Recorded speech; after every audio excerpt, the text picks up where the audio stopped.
السلام علیکم ورحمۃ اللہ وبرکاتہ۔ کیا حال ہے سب کا؟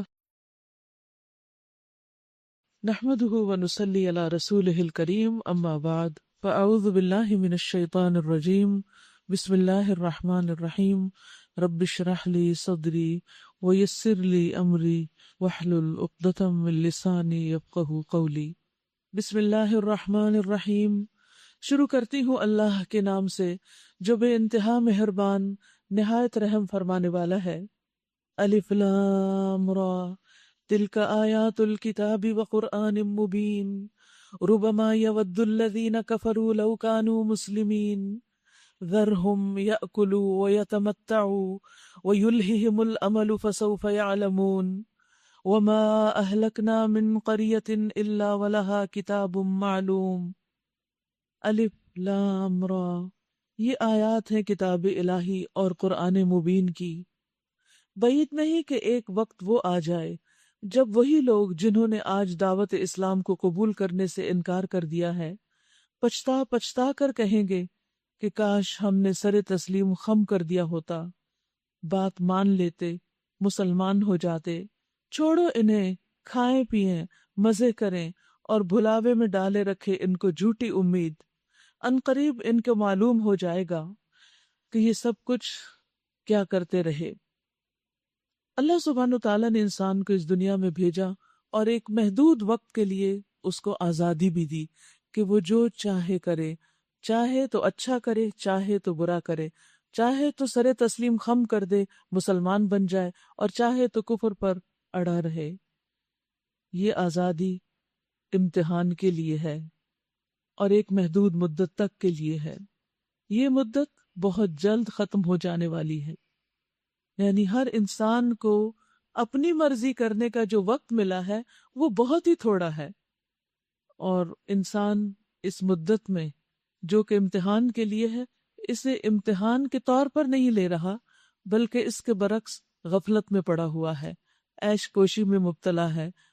انسان کی عیش پرستی کا یہ طلسم اس وقت ٹوٹتا ہے جب موت اس کے سامنے آ کھڑی ہوتی ہے اور اس کی ساری آزادیوں کو چھین لیا جاتا ہے، فرشتے سامنے آ جاتے ہیں اور انسان امتحان کے انجام کو جا پہنچتا ہے۔ اسے پتہ چل جاتا ہے کہ اس نے اپنی یہ زندگی کیسے گزاری۔ اس وقت اس کو اپنے پچھلے تمام مواقع، وہ ساری اپرچونٹیز یاد آتی ہیں کہ جب اس کو دلائل بھی پیش کیے گئے، جب اس کو طرح طرح کی نصیحتیں کی گئیں، جب امر بالمعروف اور نہی عن المنکر کیا گیا، لیکن اس نے لوگوں کی آواز کو، اپنے ضمیر کی آواز کو، ہر چیز کو سننے کی بجائے صرف اپنی خواہش نفس کی پیروی کی اور حق کو قبول کرنے کی بجائے حق کو نظر انداز کیا۔ اس وقت انسان یہ چاہے گا کاش وہ بھی سر تسلیم خم کر دیتا، مسلمان ہو جاتا، بات مان لیتا۔ تو اسی کے بارے میں فرمایا کہ وہ جو لوگ آج کفر کر رہے ہیں، آج انکار کر رہے ہیں، ایک دن آئے گا کہ وہ ضرور اس پہ پچھتائیں گے اور ضرور کہیں گے کہ کاش ہم بھی مسلمان ہوتے۔ اور خصوصاً جہنم کے اندر جب مسلمانوں کو سزا دینے کے بعد نکالا جائے گا تو اس وقت وہ تمنا کریں گے کہ کاش ہم بھی مسلمان ہوتے تو آج سزا بھگت کر ہم بھی ان کے ساتھ کم از کم جہنم سے باہر نکل جاتے۔ تو یاد رکھیے، آج ہمیں اپنی اس آزادی کو بہت احتیاط کے ساتھ استعمال کرنا ہے، اس سے بھرپور فائدہ اٹھانا ہے، اس میں وہ کام کرنے ہیں کہ جن کو ہم اپنی آخرت میں کیچ کر سکیں، اس سے فائدہ اٹھا سکیں۔ اور اللہ نے راحت کے لیے اور آرام کے لیے جو جگہ رکھی ہے، راحت و آرام کو اس کے لیے چھوڑ دیں اور آج سخت محنت کے ساتھ اپنے رب کو راضی کر لیں اور اللہ کی نافرمانی کے مقابلے میں اس کی فرما برداری کو ترجیح دیں۔ پھر فرمایا ہم نے اس سے پہلے جس بستی کو بھی ہلاک کیا ہے اس کے لیے ایک خاص مہلت عمل لکھی جا چکی تھی، یعنی جس طرح انفرادی طور پر لوگوں کے لیے آزادی کا وقت ہوتا ہے، ایسے ہی امتوں اور قوموں کا بھی ہوتا ہے کہ ان کو اجتماعی طور پر ایک وقت دیا جاتا ہے جب تک وہ دنیا میں خوب پھل پھول سکتے ہیں اللہ کی نافرمانی کے باوجود۔ کیونکہ آج بازو کا تم دیکھتے ہیں نا کہ لوگ اللہ کو نہیں مانتے پھر بھی اتنی ترقی کر رہے تھے، ایک سوال اٹھتا ہے ذہن میں کہ ان کو اتنی عیش و عشرت کا موقع کیوں ملا ہوا ہے؟ تو اس کی وجہ یہی ہے کہ ان کو بھی ایک آزادی کی مدت دی گئی ہے کہ اس میں تم جو چاہو کر لو، اگرچہ وہ لمٹس کے اندر ہے، پابندیوں میں ہے، شتر بے مہار کی طرح نہیں ہے، لیکن پھر بھی ان کو اچھا یا برا کرنے کا موقع دیا گیا ہے۔ تو اللہ تعالیٰ فرماتے ہیں کہ پھر وہ موقع جب ختم ہو جاتا ہے تو ہلاکت ہو جاتی ہے۔ تو ہم نے جس بھی بستی کو ہلاک کیا اس کے لیے خاص وقت لکھا ہوا تھا۔ جس طرح انسان کی موت کا وقت ہوتا ہے، اس طرح قوموں کی موت کا بھی وقت ہوتا ہے، اور اس وقت وہ ختم ہوتی ہے۔ کوئی قوم نہ اپنے وقت مقرر سے پہلے ہلاک ہو سکتی ہے اور نہ اس کے بعد چھوٹ سکتی ہے، یعنی جب اس کا وقت آ جاتا ہے تو پھر دنیا میں وہ ختم ہو جاتی۔ جیسے کل سورۃ ابراہیم میں ہم نے پڑھا کہ کتنی قومیں ایسی ہیں کہ جن کا آج کسی کو معلوم ہی نہیں، ان کا نام تک نہیں معلوم۔ تو اسی طرح اللہ سبحانہ تعالیٰ نے ایک کے بعد ایک قوم کو اٹھایا، اسے آزادی دی، کام کرنے کی مہلت دی۔ جب انہوں نے اس سے ناجائز فائدہ اٹھایا تو پھر اللہ تعالیٰ نے اس کو تباہ کر دیا، ملیا میٹ کر دیا، اور پھر وہ اپنے خاص وقت سے پہلے اور پیچھے چھوٹ نہیں سکتی، یعنی وقت مقرر پر ہی ہلاک ہوتی ہے۔ یہ لوگ کہتے ہیں اے وہ شخص جس پہ ذکر نازل ہوا ہے تو یقیناً دیوانہ ہے، تو مجنون ہے۔ یہ بات قرآن پڑھ کر اپنی زندگی میں تبدیلی لانے کی، جس کو دیوانگی کہا جاتا ہے، یہ طعنہ میں نبی صلی اللہ علیہ وسلم کو بھی دیا گیا تھا۔ پھر کہنے لگے اگر تو سچا ہے تو ہمارے سامنے فرشتوں کو کیوں نہیں لے آتا ہے، یعنی ہمارا ہر مطالبہ کیوں نہیں پورا کر دیتے، جو جو ہم ڈیمانڈ کرتے ہیں وہ چیزیں لیتے چلے آؤ۔ ہم فرشتوں کو یوں ہی نہیں اتار دیا کرتے، وہ جب اترتے ہیں تو حق کے ساتھ اترتے ہیں، اور پھر لوگوں کو مہلت نہیں دی جاتی۔ رہا یہ ذکر، یہ قرآن، انا نحن نزلنا الذکر وانا لہ لحافظون، تو اس کو ہم نے نازل کیا ہے اور ہم خود اس کے نگہبان ہیں، اس کی ہم خود حفاظت کر رہے ہیں۔ ابن عباس کہتے ہیں کہ آسمان میں شیاطین کے بیٹھنے کی جگہ ہوا کرتی تھی ان قرآن کے نزول سے پہلے، اور وہ غور سے وحی کو سنا کرتے تھے۔ فرشتوں کو جو احکامات ملتے تھے وہ سنتے تھے، اور وہ سنتے تھے جب تو ان پر کوئی ستارے نہیں پھینکے جاتے تھے، شہاب ثاقب نہیں پھینکے جاتے تھے، اور شیاطین کو رجم نہیں کیا جاتا تھا۔ پھر جب فرشتوں کو جو احکامات ملتے، مثلا نہیں کہ فلاں کو موت دے دی جائے، اس کی جان نکال لی جائے، فلاں بستی تباہ کر لی جائے، یا اسی طرح کسی کی بیماری وغیرہ کے بارے میں جو احکامات صادر ہوتے ہیں، یہ بارش لانے کے کام پر جو فرشتے مقرر ہیں، تو وہ فرشتوں کی آپس کی کمیونیکیشن جو ہے اس کو سن کر زمین میں آ کر ایسے لوگوں کو جو کاہن وغیرہ ہوتے تھے ان کو ایک میں 100 جھوٹی باتیں ملا کر بتا دیتے تھے۔ جب 100 میں سے ایک بات سچی ہوتی تو لوگ ان پر ایمان لے آتے کہ ان کو تو غیب کا علم ہے، اور اس طرح وہ لوگوں کے لیے ایک آزمائش بنے ہوتے۔ جب قرآن مجید نازل ہونا شروع ہوا تو اللہ سبحانہ وتعالیٰ نے اس سن گن پر بالکل پابندی لگا دی، اور اب کوئی بھی جن اگر وحی الہی کو نبی صلی اللہ علیہ وسلم کے آنے سے پہلے راستے میں سننے کی کوشش کرتا تو اس کو پتھر مار کے ہلاک کر دیا جاتا۔ یعنی قرآن کو اس طرح اللہ تعالیٰ نے محفوظ رکھا، یعنی شہاب ثاقب اس کے پیچھے آ جاتا یہاں تک کہ اس کو جلا چھوڑتا۔ تو انہوں نے ابلیس سے اس بات کی شکایت کی کہ اب ہم کوئی بات سن نہیں سکتے، ہمارے لوگ مارے جا رہے ہیں۔ تو اس نے کہا اس کے سوا کچھ نہیں کہ کوئی نئی بات ہو گئی ہے۔ تو اس نے اپنے لشکروں کو زمین کے مشرق و مغرب میں پھیلا دیا۔ تو اچانک انہوں نے دیکھا ابلیس کے لشکروں نے کہ رسول اللہ صلی اللہ علیہ وسلم نخلا کے پہاڑوں کے درمیان نماز پڑھا رہے ہیں۔ انہوں نے ابلیس کو آ کے یہ خبر سنائی، تو اس نے پھر بتایا کہ یہی اصل وجہ ہے کہ جس کی وجہ سے تم اب کچھ سن گن نہیں سکتے۔ اور ویسے بھی آپ دیکھیے کہ قرآن مجید جب سے اترا ہے اس میں کسی قسم کی کوئی تبدیلی نہیں کی جا سکی اور نہ کی جا سکتی ہے۔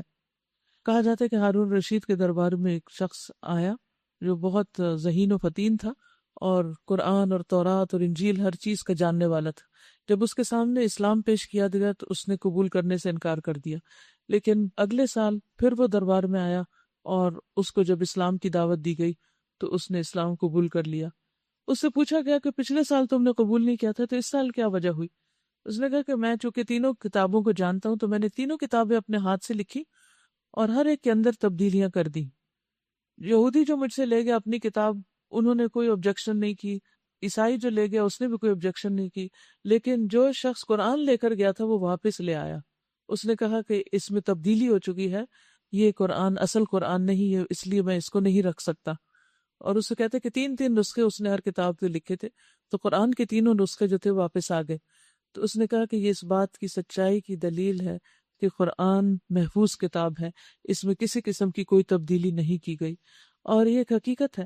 دیکھیے انسان کے اندر ہمیشہ ایک تجسس ہوتا ہے نئی نئی چیزوں کو جاننے کا، اور ان یوزول چیزوں کو انسان ہمیشہ بہت اپریشیٹ کرتا ہے.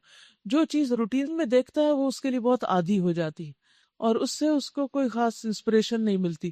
لیکن کوئی بھی چیز جب ایسی دیکھتا ہے کہ جو عام روٹین سے ہٹ کر ہوتی ہے تو ایک دم اس کے پیچھے جاتا ہے.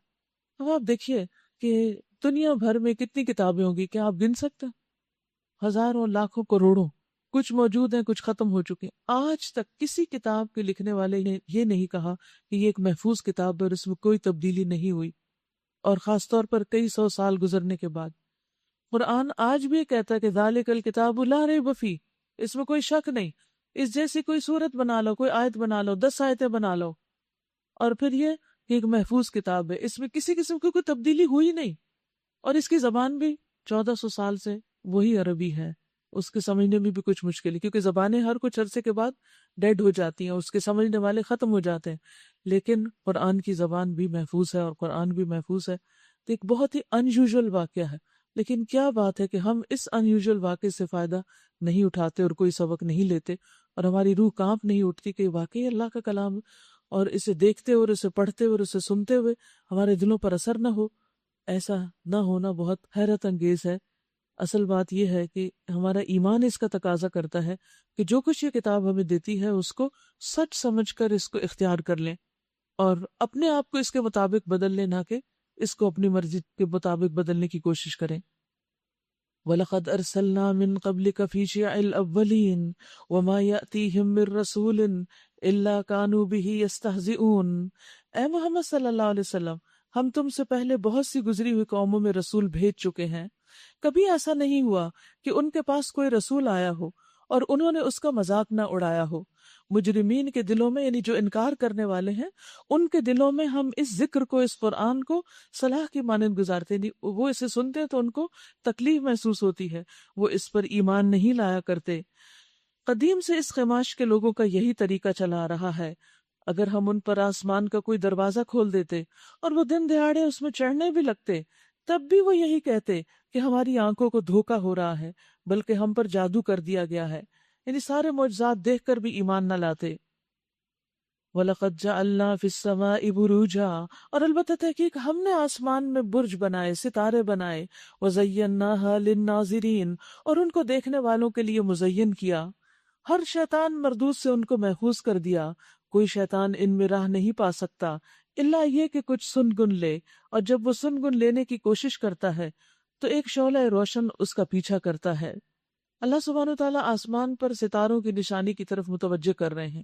ستارے ہر دور کے لوگوں کی توجہ کا مرکز رہے، لیکن افسوس یہ کہ لوگوں نے اس سے صحیح سبق نہیں سیکھا بلکہ اپنے ایمان کو خراب کیا. وہ کس طرح کہ ستاروں کی جو چال ہے یا ستاروں کی جو موومنٹ ہے اس سے اپنی قسمت اور تقدیر کو وابستہ کر لیا، جس کی کوئی حقیقت نہیں. رسول اللہ صلی اللہ علیہ وسلم نے فرمایا، جس نے علم و نجوم یعنی ستاروں کا علم حاصل کیا اس نے جادو کا ایک حصہ سیکھا. جتنا سیکھے گا اتنا زیادہ ہی جادو میں مبتلا ہوگا، اور جادو کی حقیقت کیا ہے کہ وہ کفر ہے. ہمیں علم نجوم میں دلچسپی بھی نہیں لینی چاہیے، یعنی یہ سیکھنے کی ضرورت ہے، اس کے قریب پھٹکنے کی ضرورت نہیں کہ ستاروں کی رفتار سے انسانوں کی قسمت پر کیا اثر اندازی ہوتی ہے. نبی صلی اللہ علیہ وسلم نے فرمایا، جب ستاروں کا ذکر ہونے لگے تو خاموشی اختیار کرو، یعنی اس میں اپنی کوئی رائے نہ دو. پھر اسی طرح ستاروں کی تاثیر پر بھی ایمان رکھنے کی مذمت کی گئی. آپ صلی اللہ علیہ وسلم نے فرمایا، مجھے بعد میں آنے والے زمانے میں اپنی امت سے سب سے زیادہ 3 باتوں کا ڈر ہے. نمبر 1 ستاروں پر ایمان، نمبر 2 تقدیر کو جھٹلانا، اور نمبر 3 حکمرانوں کا ظلم کرنا.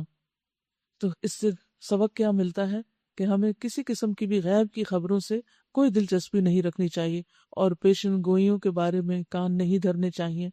اور اسی طرح ستارے کیا کہتے ہیں اور تمہارا ستارہ کون سا اور میرا سٹار کون سا ہے، ان چیزوں سے کسی قسم کی کوئی دلچسپی نہیں ہونی چاہیے. نہ ہی ایسی کتابیں پڑھنی چاہیے، نہ ہی اخباروں میں ایسے کالم دیکھنے چاہیے. اور اگر کوئی کسی طرح بھی ایسا کوئی سوال بھی کرے تو اس کا بھی جواب نہیں دینا چاہیے. بعض اوقات لوگ آپ سے پوچھتے ہیں نا، آپ بتائیے آپ کا سٹار کون سا ہے، اچھا آپ کب پیدا ہوئے، آپ کا سٹار کیا ہے اور اس سٹار کی کیا خصوصیات ہیں. تو ان چیزوں سے مکمل اجتناب کرنا چاہیے کیونکہ اس سے ایمان جانے کا اندیشہ ہوتا ہے. کیونکہ وہ لوگ جو ایسی باتوں میں نہیں پڑھتے ان کی زندگیاں بھی گزر رہی ہیں، تو ہم ایسی باتوں میں پڑھ کے اور ایسی چیزیں پڑھ کے اپنا ایمان کیوں گنوائیں؟ پھر زمین کی نشانی بتائی، وَالْأَرْضَ مَدَدْنَاهَا وَأَلْقَيْنَا فِيهَا رَوَاسِيَ وَأَنبَتْنَا فِيهَا مِنْ كُلِّ شَيْءٍ مَوْزُونٍ، ہم نے زمین کو پھیلایا، اس میں پہاڑ جمائے اور اس میں ہر قسم کی نباتات ٹھیک ٹھیک نپی تلی مقدار کے ساتھ اگائی، اور اس میں معیشت کے اسباب فراہم کیے تمہارے لیے بھی اور ان بہت سی مخلوقات کے لیے بھی جن کے رازق تم نہیں ہو۔ یعنی زمین ہی سارے لیونگ کریچرز کے لیے رہنے کی جگہ ہے، چاہے وہ زمین کے اوپر رہتے ہیں یا اندر بل بنا کے رہتے ہیں، یا پھر زمین کے اندر جو پانی ہے اس کے اندر رہتے ہیں۔ یہ اللہ سبحانہ وتعالیٰ کی حیرت انگیز تخلیق کے لیے ایک ماں کی طرح کا کام دیتی ہے، جو اپنے اوپر سب بوجھوں کو اٹھائے ہوئے ہے۔ اپنی ماں بھی اپنے بچے کو زیادہ دیر نہیں اٹھا سکتی، لیکن آپ دیکھیے کہ زمین ہمیں کس طرح برداشت کیے ہوئے ہیں، ہم سب اس پہ چلتے ہیں، بھاگتے ہیں، دوڑتے ہیں، بھاری بھاری چیزیں رکھتے ہیں، بڑی بڑی بلڈنگز بناتے ہیں، وہ سب کچھ اٹھائے چلے جا رہی ہے۔ کوئی چیز ایسی نہیں جس کے خزانے ہمارے پاس نہ ہوں، پھر مایوسی کی تو کوئی ضرورت ہی نہیں اور حسد کی بھی ضرورت نہیں۔ مثلا اگر کسی اور کو کچھ مل جاتا ہے تو آپ کو حسد نہیں کرنا، کیوں؟ اس لیے کہ اللہ تعالیٰ کا خزانہ ختم نہیں ہوا، اس کو نعمت مل گئی ہے تو ساری اسی کے پاس نہیں چلی گئی، ابھی تو اتنی بھی کمی نہیں ہوئی۔ اگر ساری دنیا کو بھی یہ نعمت مل جائے تو اتنی کمی نہیں ہوگی جتنی پانی کو سمندر میں ڈبو کر دیکھیں تو پانی میں کمی ہوتی ہے، تو کہاں یہ کہ کسی کو کچھ مل گیا تو مجھے اس پر کوئی پریشانی لاحق ہو۔ تو جب ایسی کوئی تکلیف شیطان دل میں ڈالنے لگے تو فوراً اللہ کے خزانوں پر نظر رکھیں۔ وَإِن مِّن شَيْءٍ إِلَّا عِندَنَا خَزَائِنُهُ وَمَا نُنَزِّلُهُ إِلَّا بِقَدَرٍ مَّعْلُومٍ، اور جس چیز کو بھی ہم نازل کرتے ہیں ایک مقرر مقدار میں نازل کرتے ہیں، ضرورت سے زائد نہیں کرتے۔ تو اس لیے اگر اللہ سبحانہ تعالیٰ نے کوئی نعمت ایک خاص مقرر حد تک دے رکھی ہے تو میرے لیے اتنی ہی کافی ہے، اور اگر نہیں دی تو اس میں بھی بڑی خیر ہے، کیونکہ یہ اللہ کی حکمت پر مبنی ہے، اور اللہ کی حکمت میرے علم اور میری خواہشات سے بڑی ہے، اس لیے مجھے اس پر کبھی بھی ملول نہیں ہونا چاہیے، رنجیدہ اور غمگین نہیں ہونا چاہیے۔ وَأَرْسَلْنَا الرِّيَاحَ لَوَاقِحَ فَأَنزَلْنَا مِنَ السَّمَاءِ مَاءً فَأَسْقَيْنَاكُمُوهُ، بارآور ہواؤں کو ہم ہی بھیجتے ہیں، پھر آسمان سے پانی برساتے ہیں اور اس پانی سے تمہیں سیراب کرتے ہیں۔ اس دولت کے خزانہ دار تم نہیں ہو، یہ آسمانوں پر جو پانی آتا ہے، بادل آتے ہیں، یہ کسی انسان کی ملکیت نہیں ہے، یہ اللہ سبحانہ وتعالیٰ کے بھیجے ہوئے ہیں، اور ہوائیں ان کو اٹھا کر لاتی ہیں۔ تو اللہ سبحانہ وتعالیٰ جب ہوا چلائے اور بارش کی خوشخبری آ رہی ہو تو پھر دعا کرے، اور اگر آندھی بن جائے تو بھی دعا کرے۔ نبی صلی اللہ علیہ وسلم دعا کیا کرتے تھے، اللہم لقحا لا عقیما، اے اللہ بارش والی ہوا ہو، بے برکت ہوا نہ ہو، یعنی ایسی نہ ہو کہ جو پہلی نعمتیں بھی اڑا کے لے جائے۔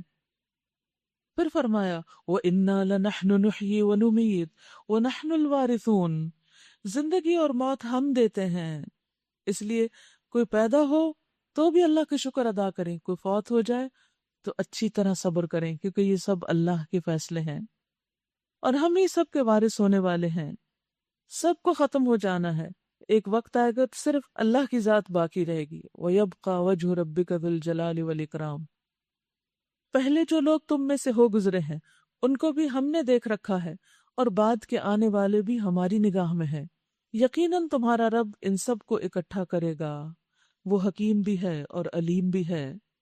وَلَقَدْ خَلَقْنَا الْإِنسَانَ مِنْ صَلْصَالٍ مِّنْ حَمَإٍ مَّسْنُونٍ، ہم نے انسان کو سڑی ہوئی مٹی کے سوکھے گارے سے بنایا۔ اپنی حقیقت پر غور کیجئے کہ اصل کیا ہے، پھر فخر اور غرور اور تکبر کی ضرورت ہی نہیں رہتی۔ اور اس سے پہلے جنوں کو ہم نے آگ کی لپٹ سے پیدا کیا۔ پھر یاد کرو اس موقع کو جب تمہارے رب نے فرشتوں سے کہا کہ میں سڑی ہوئی مٹی کے سوکھے گارے سے ایک انسان پیدا کر رہا ہوں، جب میں اسے پورا بنا چکوں اور اس میں اپنی روح سے کچھ پھونک دوں تو تم سب اس کے آگے سجدے میں گر جانا۔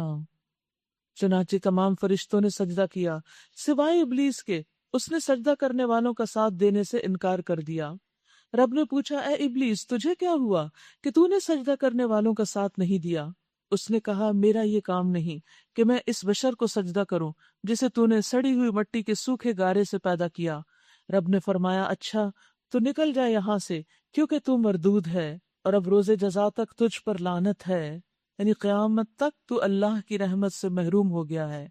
اس نے عرض کیا میرے رب یہ بات ہے تو پھر مجھے اس روز تک کے لیے مہلت دے دیجئے جب کہ سب انسان دوبارہ اٹھائے جائیں گے، یعنی قیامت تک۔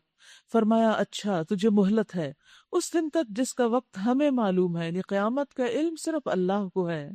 وہ بولا میرے رب جیسا تو نے مجھے بہکایا، اللہ کو نعوذ باللہ الزام دے رہا ہے، اسی طرح اب بھی زمین میں ان کے لیے دل فریبیاں پیدا کر کے ان سب کو بہکا دوں گا۔ تو شیطان کے بہکانے کا طریقہ کیا ہے؟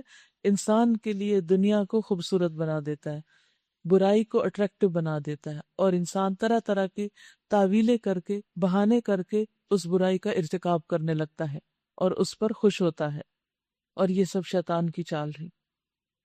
سوائے تیرے ان بندوں کے جنہیں تو نے ان میں سے خالص کر لیا ہو، وہ میری چال میں نہیں آئیں گے۔ تو اب آپ دیکھیے کہ دو طرح کے بندے ہیں، ایک تو وہ کہ جو شیطان کے پھیر میں آ جاتے ہیں، اس کے بہکاوے میں آ جاتے ہیں، اور دوسرے وہ جو نہیں آتے۔ اپنے آپ کو پلیس کیجئے کہ آپ کس میں ہیں، آپ خود کو کیا نمبر دیتے ہیں، کیا گریڈ دیتے ہیں، کس کیٹیگری میں شامل کرتے ہیں۔ حقیقت یہ کہ شیطان تو انسان کے جسم میں خون کی طرح گردش کر رہا ہے، ہر چیز میں شریک ہے، کھانے کا معاملہ، اولاد کا معاملہ، مال ہو، کچھ بھی ہو، اور چاروں طرف گھومتا پھرتا ہے ہر وقت آپ کے، اور ہر وقت اٹیک کرنے کی کوشش کرتا ہے، طرح طرح کی فتنے پیدا کرتا ہے، کبھی زبان کے ذریعے، کبھی آپ کے کسی ایکشن کے ذریعے، کبھی آپ کے صرف ایک اشارے کے ذریعے حالات کو خراب کر دیتا ہے، معاملات بگاڑ دیتا ہے، اور خود وہ سمندر پہ اپنا تخت بچھا کے بیٹھا ہوا ہے، اور اپنے لشکروں کو چاروں طرف اس نے بھیج رکھا ہے۔ اور کس لیے بھیجتا ہے؟ حدیث میں آتا ہے تاکہ وہ لوگوں کو فتنے میں ڈالیں۔ بس ان لشکروں میں سے اس کے نزدیک سب سے بڑا مقام والا وہ ہوتا ہے جس کا فتنہ سب سے بڑا ہوتا ہے، جو سب سے بڑا فساد کر کے آتا ہے۔ لیکن وہ جتنے مرضی لشکر بھیج دے، اللہ کے چنے ہوئے بندے، مخلص بندے اس کے پھیر میں نہیں آتے۔ وہ کون ہیں؟ وہ کیسے ہوتے ہیں؟ کوئی بتائے گا؟ جیسے حضرت عمر تھے، جن کو دیکھ کر شیطان بھاگ جاتا تھا۔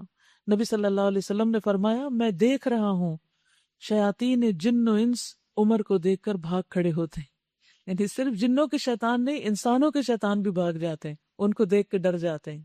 تو اس سے یہ پتہ چلتا ہے کہ جن لوگوں سے ڈر لگتا ہے ان کے ساتھ بھی کچھ ایسی چیز ہوتی ہے کہ جس طرح حضرت عمر سے انسان بھاگتے تھے، اسی طرح کچھ اور انسانوں سے بھی بھاگتے۔ تو آپ غور کیجئے کہ آپ کی زندگی میں وہ کون سا ایسا انسان ہے، نیک انسان، یعنی ظالم انسان نہیں، نیک انسان جس کو دیکھ کے آپ کو ڈر لگتا ہے اور آپ کانپنے لگتے ہیں۔ کیونکہ مجھے یاد ہے کہ میرے والد ایسے تھے کہ جن کا اتنا روب ہوتا تھا، حالانکہ وہ اتنے نرم، اتنے شفیق، اتنے حلیم، کبھی اونچی آواز میں بات بھی نہیں کی، بڑی سے بڑی بات کو اتنا چھوٹا کر دیتے تھے جیسے کوئی مسئلہ ہی نہ ہو، لیکن اس کے باوجود پورے خاندان پر ان کا روب تھا کہ کوئی بھی ان سے بات کرتے ہوئے گھبراتا تھا کہ ادھر ادھر کی نہیں کر سکتا، اور کبھی کسی کو میں نے ان کے سامنے بدتمیزی کرتے ہوئے نہیں پایا، کسی کی جرت ہی نہیں ہوتی تھی کہ ان کے سامنے کوئی بدتمیزی کر سکے۔ تو آپ بھی سوچئے کہ وہ کون انسان ہے آپ کی زندگی میں جو آپ کے آس پاس ہے کہ جسے دیکھ کر آپ کو بھی ڈر لگتا ہے، اور اگر انسانوں کو اس سے ڈر لگتا ہے تو انشاءاللہ شیطانوں کو بھی لگتا ہوگا، اور آپ اللہ سے ڈرنا شروع کر دیں تو شیطان آپ سے ڈرنے لگیں گے۔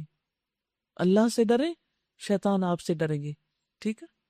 کیونکہ یہ ٹارگٹ ہے نا، ایسا بننا ہے، اور یہاں پر جو ٹارگٹ دیا گیا وہ ہے المخلص، مخلص بننے کا۔ تو ہمیں بھی اپنا گول بنا لینا چاہیے کہ مجھے اپنے ظاہر باطن کو ہر قسم کی آلائشوں سے پاک کرنا ہے تاکہ میں بھی اللہ کی چنی ہوئی بندی بن جاؤں۔ قال هذا صراط علی مستقیم، فرمایا یہ راستہ ہے جو سیدھا مجھ تک پہنچتا ہے، یعنی حق کا راستہ، صحیح راستہ۔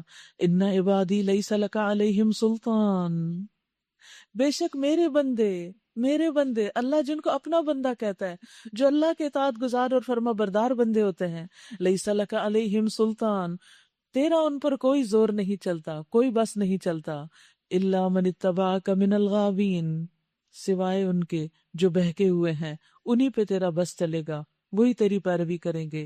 وَإِنَّ جَهَنَّمَ لَمَوْعِدُهُمْ أَجْمَعِينَ، اور ان سب کے لیے جہنم ہی وعدے کی جگہ ہے، سب وہیں اکٹھے ہوں گے۔ تو آپ دیکھیے کہ دو گروہ ہیں، غاوین کا یا مخلصین کا، یا تو انسان بہکا ہوا ہے اور یا پھر اللہ کا چنا ہوا ہے۔ تو ہمیں غاوین سے نکل کر مخلصین میں شامل ہونا ہے، ورنہ غاوین تو سب ایک جگہ اکٹھے ہو جائیں گے۔ کیا ہے جہنم؟ لہا سبعۃ ابواب، جس کے 7 دروازے ہیں۔ اللہ اکبر۔ لکل باب منہم جزء مقسوم، ہر دروازے کے لیے ان میں سے ایک حصہ مخصوص کر دیا گیا ہے۔ کون کس دروازے سے اندر جائے گا؟ امیجن کیجئے کہ ایک بہت بڑا آگ کا گڑھا ہے اور اس کے چاروں طرف 4 دیواری ہے اور 7 دروازے، اور کوئی آپ کو بلاتا ہے کہ ادھر آؤ دیکھو یہ کیا ہے، اور آپ ایک دروازہ کھول کے صرف جھانکتے ہیں، اس کو صرف جھانک کے دیکھتے ہیں، تو دل کی کیفیت کیا ہوگی؟ کبھی کوئی ایسی تصویر بھی دیکھنی پڑے نا کہ جس میں آگ کے بڑے بڑے الاؤ ہوں اور تندور ابل رہے ہوں، تو انسان اپنی آنکھیں بند کر لیتا ہے۔ تو جہنم کو معمولی چیز نہیں ہے۔ انسان کو ہر اس کام سے بچنے کی بھرپور کوشش کرنی چاہیے، چاہے کتنی بھی مشکل ہو، لیکن ضرور بچنا چاہیے تاکہ اس کو دیکھنا بھی نصیب نہ ہو، یعنی وہ دیکھیں بھی نہ ہم۔ اللہ ہمیں دیکھنے سے بھی محفوظ رکھے، کیونکہ اس کے تو شعلے نکل رہے ہوں گے اور اس کے اندر سے گردن نکل رہی ہوگی اور لوگوں کو پیچھے سے پکڑ لیں گے۔ تدعو من ادبر وتولی، دنیا میں جو پیٹھ پھیر کے منہ موڑ کے حق سے چلا جاتا ہے تو اس کو وہ پیچھے سے پکڑ لیں گے۔ تو جہنم سب بلاؤں میں سے بڑی بلا ہے۔ کسی بھی بلا سے اگر آپ کو ڈر لگتا ہے، کسی بھی چیز سے آپ خوف کھاتے ہیں، تو اس خوف کو جہنم کے خوف سے بدل لیجئے کہ یہ ڈرنے کی چیز نہیں، یہ دنیا کے سانپ بچھو تو کوئی چیز نہیں، یہ کاکروچ اور چھپکلی تو کوئی چیز نہیں۔ اصل تو ڈرنے کی وہ چیزیں ہیں جو جہنم کے اندر کی سانپ بچھو ہیں۔ اس کے برعکس متقی، بچ بچ کے چلنے والے مخلص لوگ، ان المتقین فی جنات وعیون، بخلاف اس کے متقی لوگ باغوں اور چشموں میں ہوں گے، اور ان سے کہا جائے گا کہ داخل ہو جاؤ ان میں سلامتی کے ساتھ، بے خوف و خطر۔ ان کے دلوں میں جو تھوڑی بہت کھوٹ کپٹ ہوگی اسے ہم نکال دیں گے، یعنی ان کی آپس کی غلط فہمیاں دور کر دیں گے۔ بعض اوقات 2 لوگ الگ الگ بہت نیک، بہت ہارڈ ورکنگ ہوتے ہیں، لیکن somehow ان کی آپس میں بنتی نہیں۔ اس کی ایک وجہ یہ بھی ہو سکتی ہے کہ جب روحیں اللہ نے پیدا کی تھی تو وہاں جن کی آپس میں ملاقات ہوگی ان کے درمیان محبت پیدا ہوگی، اور جو وہاں ایک دوسرے سے اجنبی رہے وہ دنیا میں آ کے بھی ایک دوسرے سے اجنبی ہیں، ان کی آپس میں نہیں بنتی۔ تو یہ اللہ کی شان ہے، اللہ نے دلوں کو، روحوں کو مختلف طرح کا بنایا ہے۔ تو ضروری نہیں ہے کہ 2 لوگ بہت نیک ہوں اور ان کی آپس میں بہت دوستی بھی ہو، ٹھیک ہے ایک دوسرے کا احترام کریں گے لیکن اختلاف بھی ہو سکتا ہے۔ تو اس لیے آپ دیکھیں گے کہ ہماری تاریخ میں یہ نظر آتا ہے، بڑے بڑے ائمہ کرام ہیں، بڑے بڑے محدثین ہیں، فقہاء ہیں، اپنی اپنی جگہ ایک ایک پلر ہے دین کا، علم کا ستون ہے، لیکن آپس میں فقہی اختلافات بھی موجود ہیں، ان کا باہم احترام بھی ہے، لیکن بہرحال وہ آپس میں الگ الگ ضرور ہیں۔ یہ تو ویسے اختلاف کی بات ہے، لیکن بعض اختلافات میں ایک دوسرے پر زیادتی بھی ہو جاتی، کسی کے خلاف کوئی بات بھی ہو جاتی، بعض اوقات کسی کے اوپر الزام تراشی بھی ہو جاتی، انسان ہے نا، کمزور ہیں۔ تو ایسی صورت میں انسان قیامت کے دن اگر باقی نیک اعمال کی وجہ سے جنت میں جا رہا ہوگا تو جنت میں اس وقت تک نہیں جا سکتا جب تک اس کا دل صاف نہ کر دیا جائے، اس کو دھو نہ ڈالا جائے۔ اور یہ کہاں ہوگا؟ قنطرہ پہ۔ اب تو ماشاءاللہ آپ سب کو پتا ہے یہ قنطرہ پر ہوگا۔ حدیث میں آتا ہے کہ مومن آگ سے نکل جائیں گے، اور جو آگ سے نکلیں گے ان کا بھی یہی حال ہوگا۔ جو پل صراط پار کر کے جا رہے ہیں وہ بھی قنطرہ پہ روکے جا رہے ہیں، جو آگ سے نکل کے جا رہے ہیں، یعنی کوئی بھی جنت میں اس قنطرہ کے بغیر آگے گزر نہیں سکے گا۔ اور وہ ایک صاف ستھرا کرنے کا مقام ہے جس میں جہنمیوں کو پانی میں ڈال کے ان کے جسموں کو دوبارہ اگایا جائے گا اور صاف ستھرا ان کو کیا جائے گا، ان کا جسم پھر سے بنے گا۔ اور جو نیک لوگ ہوں گے ان کے ساتھ کیا معاملہ ہوگا، انہیں وہاں روک لیا جائے گا۔ اور جو جنت اور دوزخ کے درمیان کی جگہ ہے، تو دنیا میں جو ان کے بعض مظالم تھے، ایک دوسرے کے ساتھ کوئی بھی ظلم کیا تھا، ان کا ایک دوسرے سے قصاص دلوایا جائے گا، یہاں تک کہ جب ان کو پاک صاف کاٹ چھانٹ کر دیا جائے گا تو ان کو جنت میں داخل ہونے کی اجازت دی جائے گی، کیونکہ جنت میں سب لوگوں کے دل ایک دل کی طرح ہوں گے، کسی قسم کا کوئی اختلاف نہیں ہوگا، سب ایک دوسرے سے محبت کرنے والے ہوں گے، سب ایک دوسرے کے حقیقی خیرخواہ اور وفادار ہوں گے۔ دنیا میں بھی وہ گھر، وہ ادارہ، وہ جگہ جنت بن جاتی ہے جہاں لوگ ایک دوسرے پر ٹرسٹ کرتے ہیں۔ دنیا میں بھی محبتیں انسانوں کو ایک دوسرے کے قریب کر دیتی ہیں اور ایک دوسرے کے لیے وسعتیں دل میں آ جاتی ہیں۔ تو جنت کے اصل لطف یہی ہے کہ وہاں لوگوں کے دل صاف ہوں گے، دنیا میں جتنا بھی آپ دوسرے کے ساتھ احتیاط کا معاملہ کریں، کہیں نہ کہیں کوئی میل آ جاتی، اور کوئی نہیں تو شیطان کوئی وسوسہ ڈال دیتا ہے، لیکن وہاں شیطان تو ہوگا نہیں، وہ تو اپنی منزل کو پہنچ چکا ہوگا۔ وہ آپس میں بھائی بھائی بن کر آمنے سامنے تختوں پر بیٹھیں گے، یعنی اپنی اپنی نشستوں پر بیٹھ کر آپس میں بہت ریلیکسڈ وے میں گزری ہوئی باتیں یاد کریں گے اور خوش ہوں گے۔ اسی طرح وہاں پر نہ کوئی انہیں تھکاوٹ ہوگی اور نہ ہی وہاں سے وہ نکالے جائیں گے۔ لا یمسہم فیہا نصب وما ہم منہا بمخرجین، انہیں نہ وہاں کسی مشقت سے پالا پڑے گا، نہ وہاں سے وہ نکالے جائیں گے۔ اے نبی میرے بندوں کو خبر دے دو کہ میں بہت درگزر کرنے والا ہوں، بہت رحیم ہوں، مگر اس کے ساتھ ساتھ میرا عذاب بھی نہایت دردناک ہے۔ یعنی اللہ سبحانہ تعالیٰ معاف فرمانے والے بھی ہیں اور سزا دینے والے بھی، اس لیے کبھی انسان اس امید پر کہ وہ معاف کر دے گا گناہ نہ کرتا چلا جائے، اور اس پریشانی میں کہ میرے گناہ بہت ہیں، میری معافی نہیں ہوگی، تو نیک عمل چھوڑ دے، یعنی مایوس نہ ہو۔ وَنَبِّئْهُمْ عَنْ ضَيْفِ ابراہیم، اللہ کے مخلص بندوں میں سے ایک بندے کی مثال اب دی جائے گی، اور ذرا انہیں ابراہیم کے مہمانوں کا قصہ سنا دو علیہ السلام۔ جب وہ آئے اس کے ہاں اور کہا سلام ہو تم پر، تو اس نے کہا ہمیں تم سے ڈر لگتا ہے۔ انہوں نے جواب دیا ڈرو نہیں، ہم تمہیں ایک بڑے سیانے لڑکے کی بشارت دیتے ہیں۔ ابراہیم علیہ السلام نے کہا کیا تم اس بڑھاپے میں مجھے اولاد کی بشارت دیتے ہو؟ ذرا سوچو تو صحیح، یہ کیسی بشارت ہے جو تم مجھے دے رہے ہو؟ فَبِمَ تُبَشِّرُونَ، یہ کیسی بشارت، یہ کیسے ہو سکتا ہے؟ How is it possible؟ انہوں نے جواب دیا ہم تمہیں برحق بشارت دے رہے ہیں، تم مایوس نہ ہو۔ ابراہیم علیہ السلام نے کہا اپنے رب کی رحمت سے مایوس تو گمراہ لوگ ہی ہوا کرتے ہیں، یعنی میں مایوس نہیں ہوں، ہوپ فل ہوں۔ پھر ابراہیم علیہ السلام نے پوچھا اے فرشتو وہ مہم کیا ہے جس پر آپ لوگ تشریف لائے ہو؟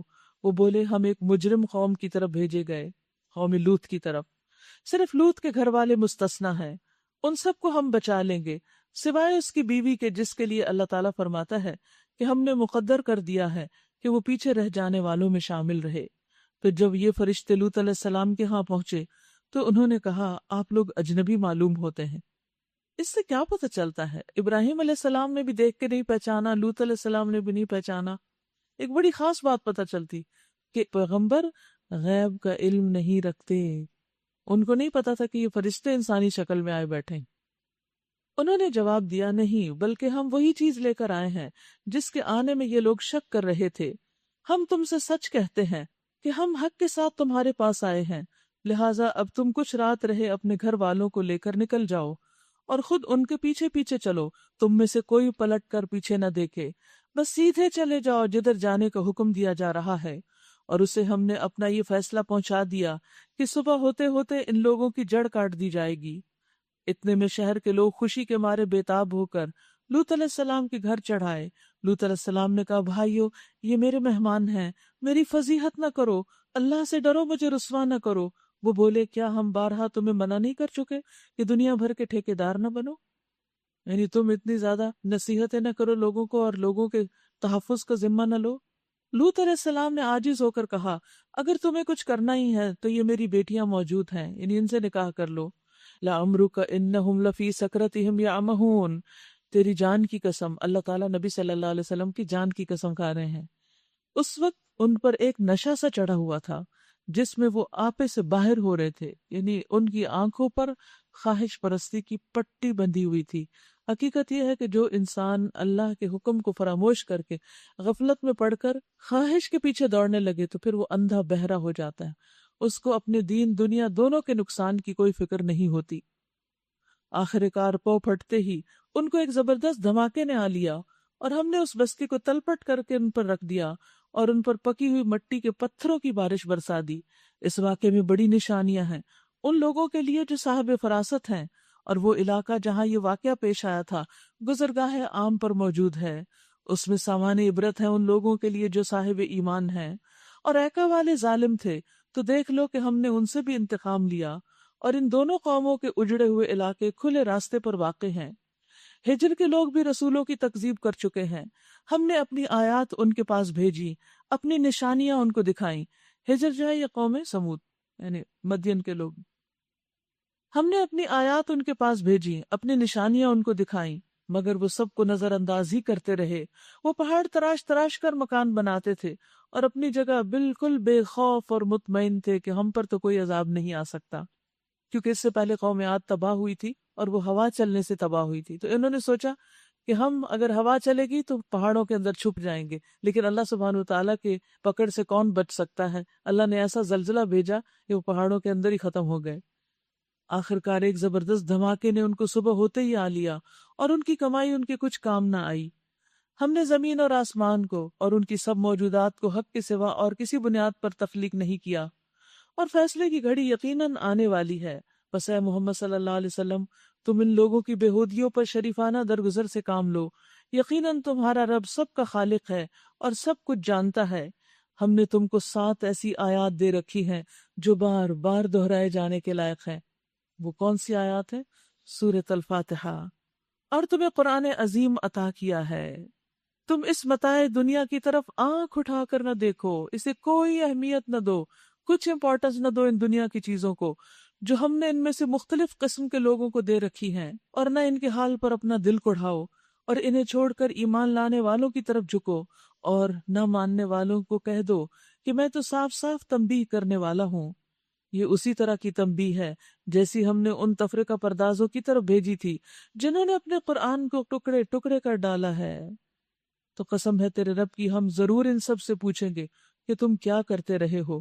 قرآن کو ٹکڑے ٹکڑے کرنے کا مطلب یہ ہے کہ پک اینڈ چوز کرنا، اپنی مرضی کی باتیں اس میں سے لینا اور کچھ کو چھوڑ دینا، کچھ کو ماننا کچھ کو نہیں لینا، کچھ کا حکم لے لینا اور کچھ کا انکار کر دینا۔ تو اللہ تعالیٰ فرماتے ہیں قسم ہے تیرے رب کی، ہم ضرور ان سے پوچھیں گے کہ تم کیا کرتے رہے ہو۔ یعنی اس طرح وہ جو قرآن پر عمل کیا ہوا تھا ان کا، وہ بھی ضائع ہو جائے گا، کیونکہ انہوں نے قرآن کے ایک بڑے حصے کو چھوڑ دیا۔ تو کرنا کیا ہے؟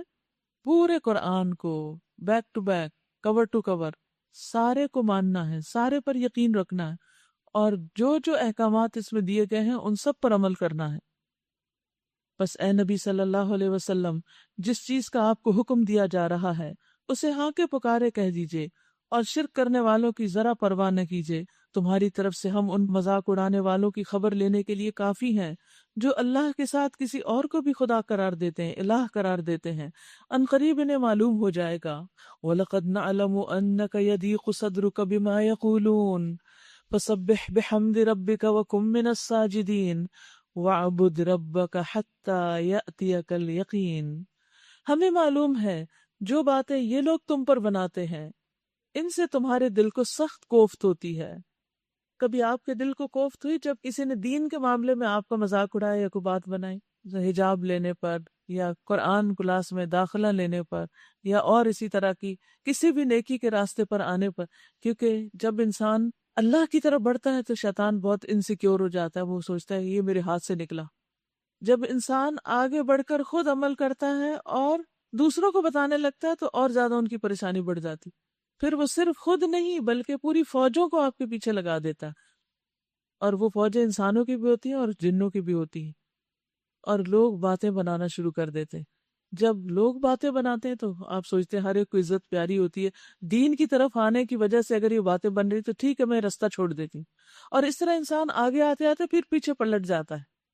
تو ایسی صورت میں کیا کرنا چاہیے؟ یہ زبردست نسخہ یہاں دیا گیا ہے، وَلَقَدْ نَعْلَمُ أَنَّكَ يَضِيقُ صَدْرُكَ بِمَا يَقُولُونَ۔ ہمیں معلوم ہے کہ لوگوں کی باتوں پر آپ کا دل تنگ ہوتا ہے۔ اب جب آپ کا دل تنگ ہوتا ہے تو بڑاس کہاں نکالیں؟ لوگوں کو باتیں کر کے نہیں۔ فَسَبِّحْ بِحَمْدِ رَبِّكَ وَكُن مِّنَ السَّاجِدِينَ۔ تو تسبیح کرو اپنے رب کی حمد کے ساتھ۔ ایک بار سبحان اللہ کہنے سے 20 نیکیاں انسان کو ملتی ہیں، 20 گناہ انسان کے معاف کر دیے جاتے ہیں۔ تو انسان کو کیا کرنا چاہیے اس وقت؟ تسبیح شروع کر دینی چاہیے۔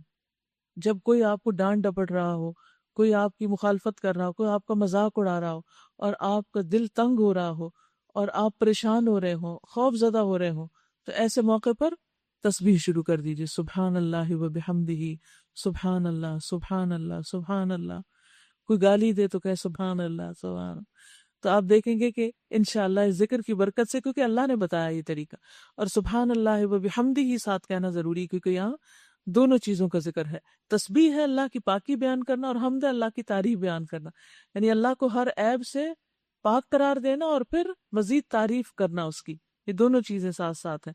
اور کیا کرنا ہے؟ وَقُم مِّنَ السَّاجِدِينَ، سجدہ کرنے والوں میں شامل ہو جاؤ، یعنی نماز کی طرف توجہ کرو۔ جب لوگ پریشان کرے تو اللہ سے مدد مانگو، وَاسْتَعِينُوا بِالصَّبْرِ وَالصَّلَاةِ کے ساتھ، صبر اور نماز کے ساتھ۔ وَاعْبُدْ رَبَّكَ حَتَّى يَأْتِيَكَ الْيَقِينُ، اور عبادت کرو اپنے رب کی یہاں تک کہ یقین آ جائے، وہ چیز آ جائے جس کا آنا یقینی۔ اور یقین کا معنی یہاں موت ہے، یعنی موت تک، مرتے دم تک عبادت کرتے رہو، لوگوں کی باتوں میں آ کر چھوڑنی نہیں، کیونکہ انسان حق کا راستہ چھوڑنا نہیں چاہتا، کیونکہ حق کی تلاش اس کی فطرت میں، انسان کے اندر نیکی سے محبت ہوتی ہے، ہر انسان کے اندر ایک خیر سے محبت موجود ہے۔ لیکن ہوتا کیا ہے کہ انسان کا ماحول اور انسان کے اوپر شیطانی اثرات، اس کے دوست، اس کی صحبت، یہ سب کچھ اثر انداز ہوتا ہے اور انسان پھر بہکنے لگتا ہے اور پھر شیطان کے راستے پہ چلنے لگتا ہے۔ ایسے میں انسان ان ساری رکاوٹوں کا مقابلہ کرنے کے لیے ایک ٹھان لے بات اپنے دل میں کہ مجھے مرتے دم تک اسی راستے پہ رہنا ہے، اسی پر استقامت اختیار کرنی، پیچھے نہیں ہٹنا، کیونکہ اگر یہ راستہ چھوڑا تو میں جنت کا راستہ بھول جاؤں گی۔ یہ وہ راستہ ہے جو جنت تک لے جاتا ہے، اگر مجھے جنت چاہیے تو مجھے اسی راستے پہ چلنا ہے۔ وَاعْبُدْ رَبَّكَ حَتَّى يَأْتِيَكَ الْيَقِينُ۔ یہ بتائیے رات تراویح میں کس کس کو نیند آتی؟ سچ سچ بولیے، سبھی کو آتی۔ اچھا، پھر اس وقت آپ کے دل میں کیا آ رہا ہوتا ہے؟ اچھا چلو آج آدھی پڑھ لیتے ہیں، باقی صبح پڑھ لیں گے، کیا خیال آتا ہے؟ خیال کبھی کبھی آتا ہے۔ پھر آپ کیا کہتے ہیں؟ تو اور صحیح چلیں۔ پھر کیا ہوتا ہے؟ پھر اور شدید نیند کا غلبہ ہو جاتا ہے، پھر آپ کیا کہتے ہیں؟ اچھا دو اور صحیح، پھر وتر بھی پڑھ لیں، کیونکہ جماعت کے ساتھ وتر پڑھنے سے پوری رات کے قیام کا ثواب ملتا ہے۔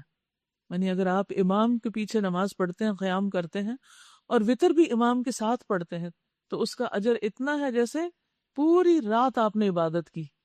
تو اب آپ کا کیا دل ہوتا ہے؟ کسی نہ کسی طرح، چاہے نیند آ رہی ہو، چاہے تھکاوٹ ہو، چاہے سر درد ہو، چاہے کمر دکھ رہی ہو، چاہے پاؤں سوج رہے ہو، کچھ بھی ہو، آپ اپنا ٹارگٹ پورا کرتے ہیں۔ وَاعْبُدْ رَبَّكَ حَتَّى يَأْتِيَكَ الْيَقِينُ، جب تک کہ وہ مکمل نہیں ہو جاتی آپ ہٹتے نہیں، چاہے دل میں کئی دفعہ خیال آ بھی جائے کہ اچھا چھوڑو آج تھوڑا سا آرام کر لیتے ہیں۔ وہ خیال آنا کہ آرام کر لیتے ہیں، وہ انسان کے جو نفس ہے نا، ہمارا جو نفس ہے وہ بڑی تعویلیں کرتا ہے مختلف کاموں سے ہٹانے کے لیے ہمیں۔ ایک اچھے راستے پہ چلے جا رہے ہوتے ہیں اور اتنے میں کوئی اور اٹریکشن سامنے آ جاتی، دین سے ہٹانے والی کوئی چیز سامنے آ جاتی، تو ہم فوراً تعویل کر کے اس راستے پہ چل پڑتے ہیں اور اپنے آپ کو جسٹیفائی کر لیتے۔ تو ایسی تمام چیزوں سے ہمیں بچنا ہے اور اللہ کی عبادت چھوڑنی نہیں، حتیٰ یأتیک الیقین، جب تک کہ موت نہ آ جائے۔ اللہ کرے کہ ہماری موت بھی اس حال میں آئے کہ ہم اللہ کی عبادت میں ہوں، اللہ کی اطاعت میں ہوں، اللہ کی فرما برداری میں ہوں۔ سورۃ النحل، سورۃ النحل مکی سورت ہے۔ شروع کرتی ہوں اللہ کے نام سے جو بے انتہا مہربان نہایت رحم فرمانے والا ہے۔ اتی امر اللہ فلا تستعجلوه سبحانہ وتعالی عما یشرکون، ينزل الملائكة بالروح من أمره على من يشاء من عباده أن أنذروا أنه لا إله إلا أنا فاتقون۔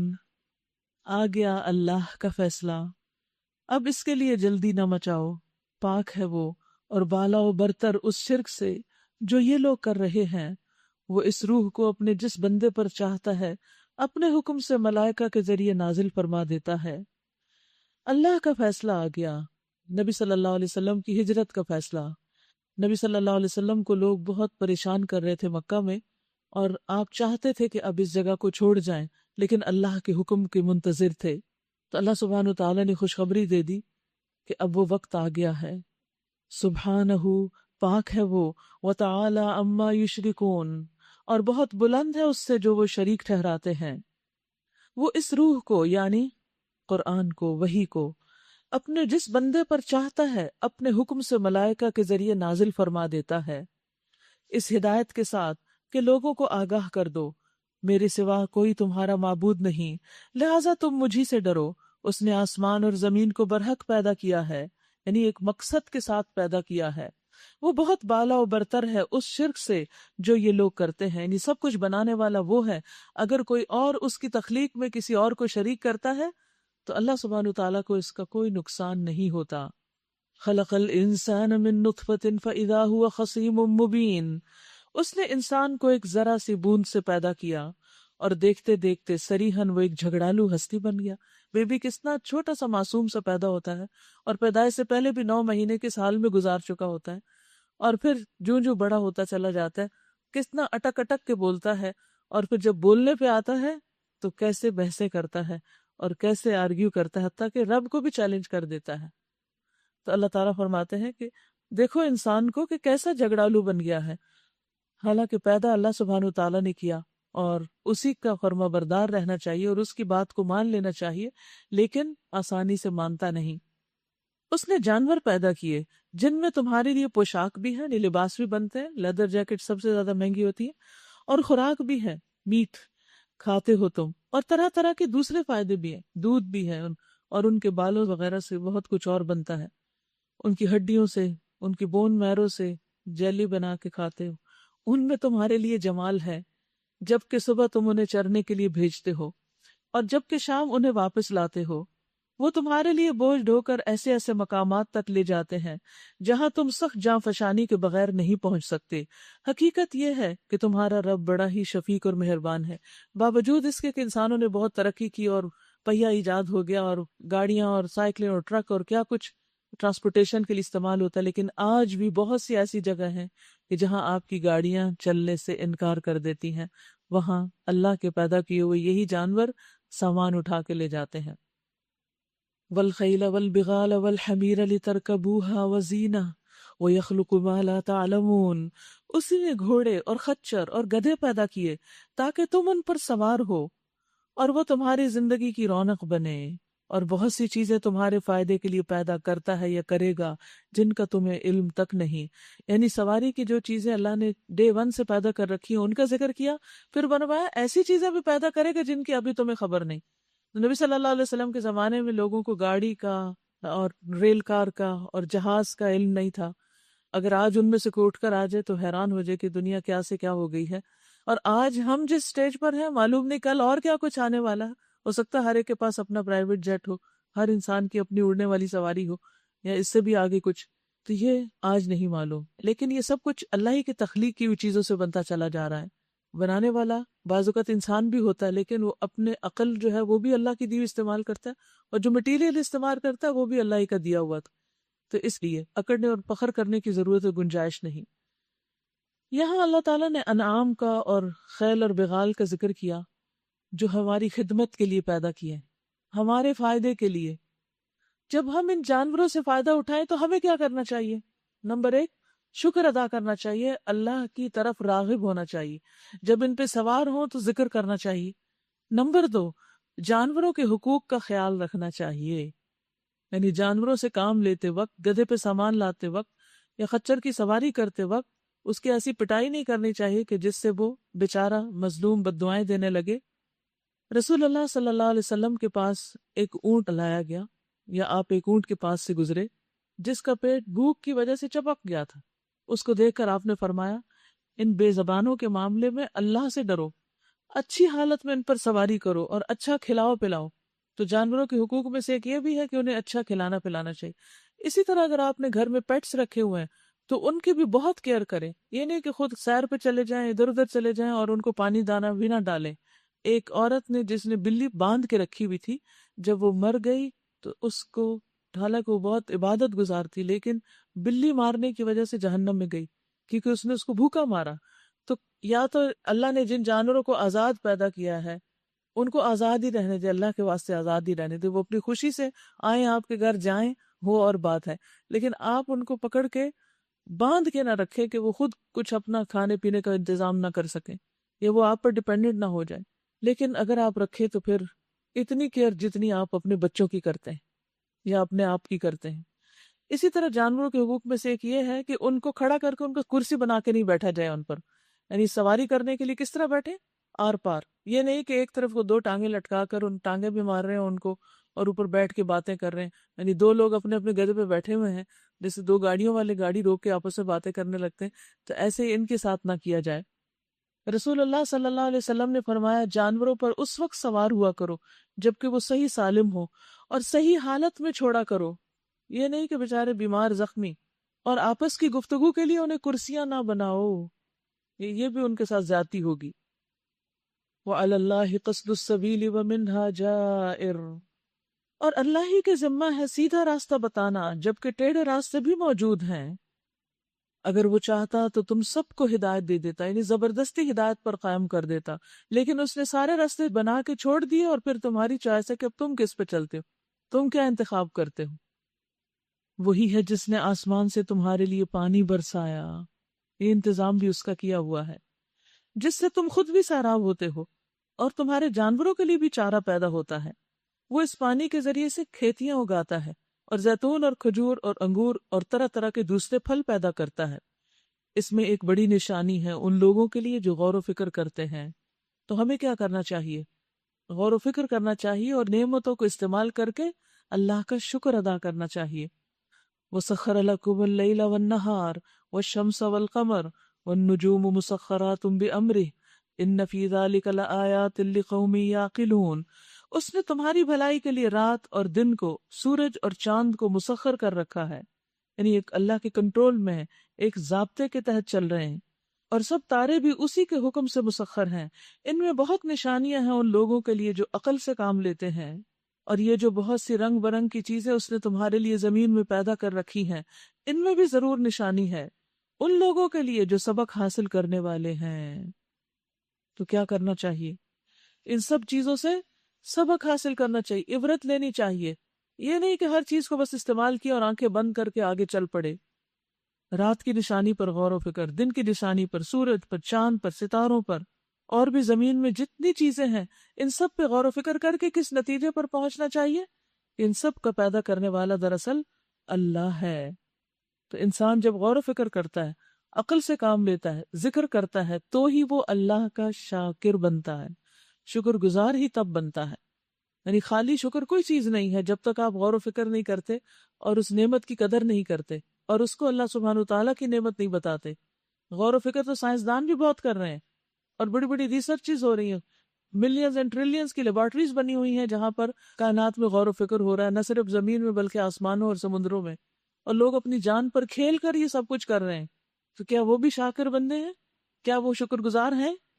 کیوں نہیں؟ اس لیے کہ وہ ان سب نعمتوں کو اللہ کی نعمت نہیں سمجھتے، اللہ سبحانہ وتعالیٰ سے الگ کر کے ان سب چیزوں کو دیکھ رہے ہیں. تو ہمیں کیا کرنا ہے؟ ہمیں شکر گزار بننا ہے.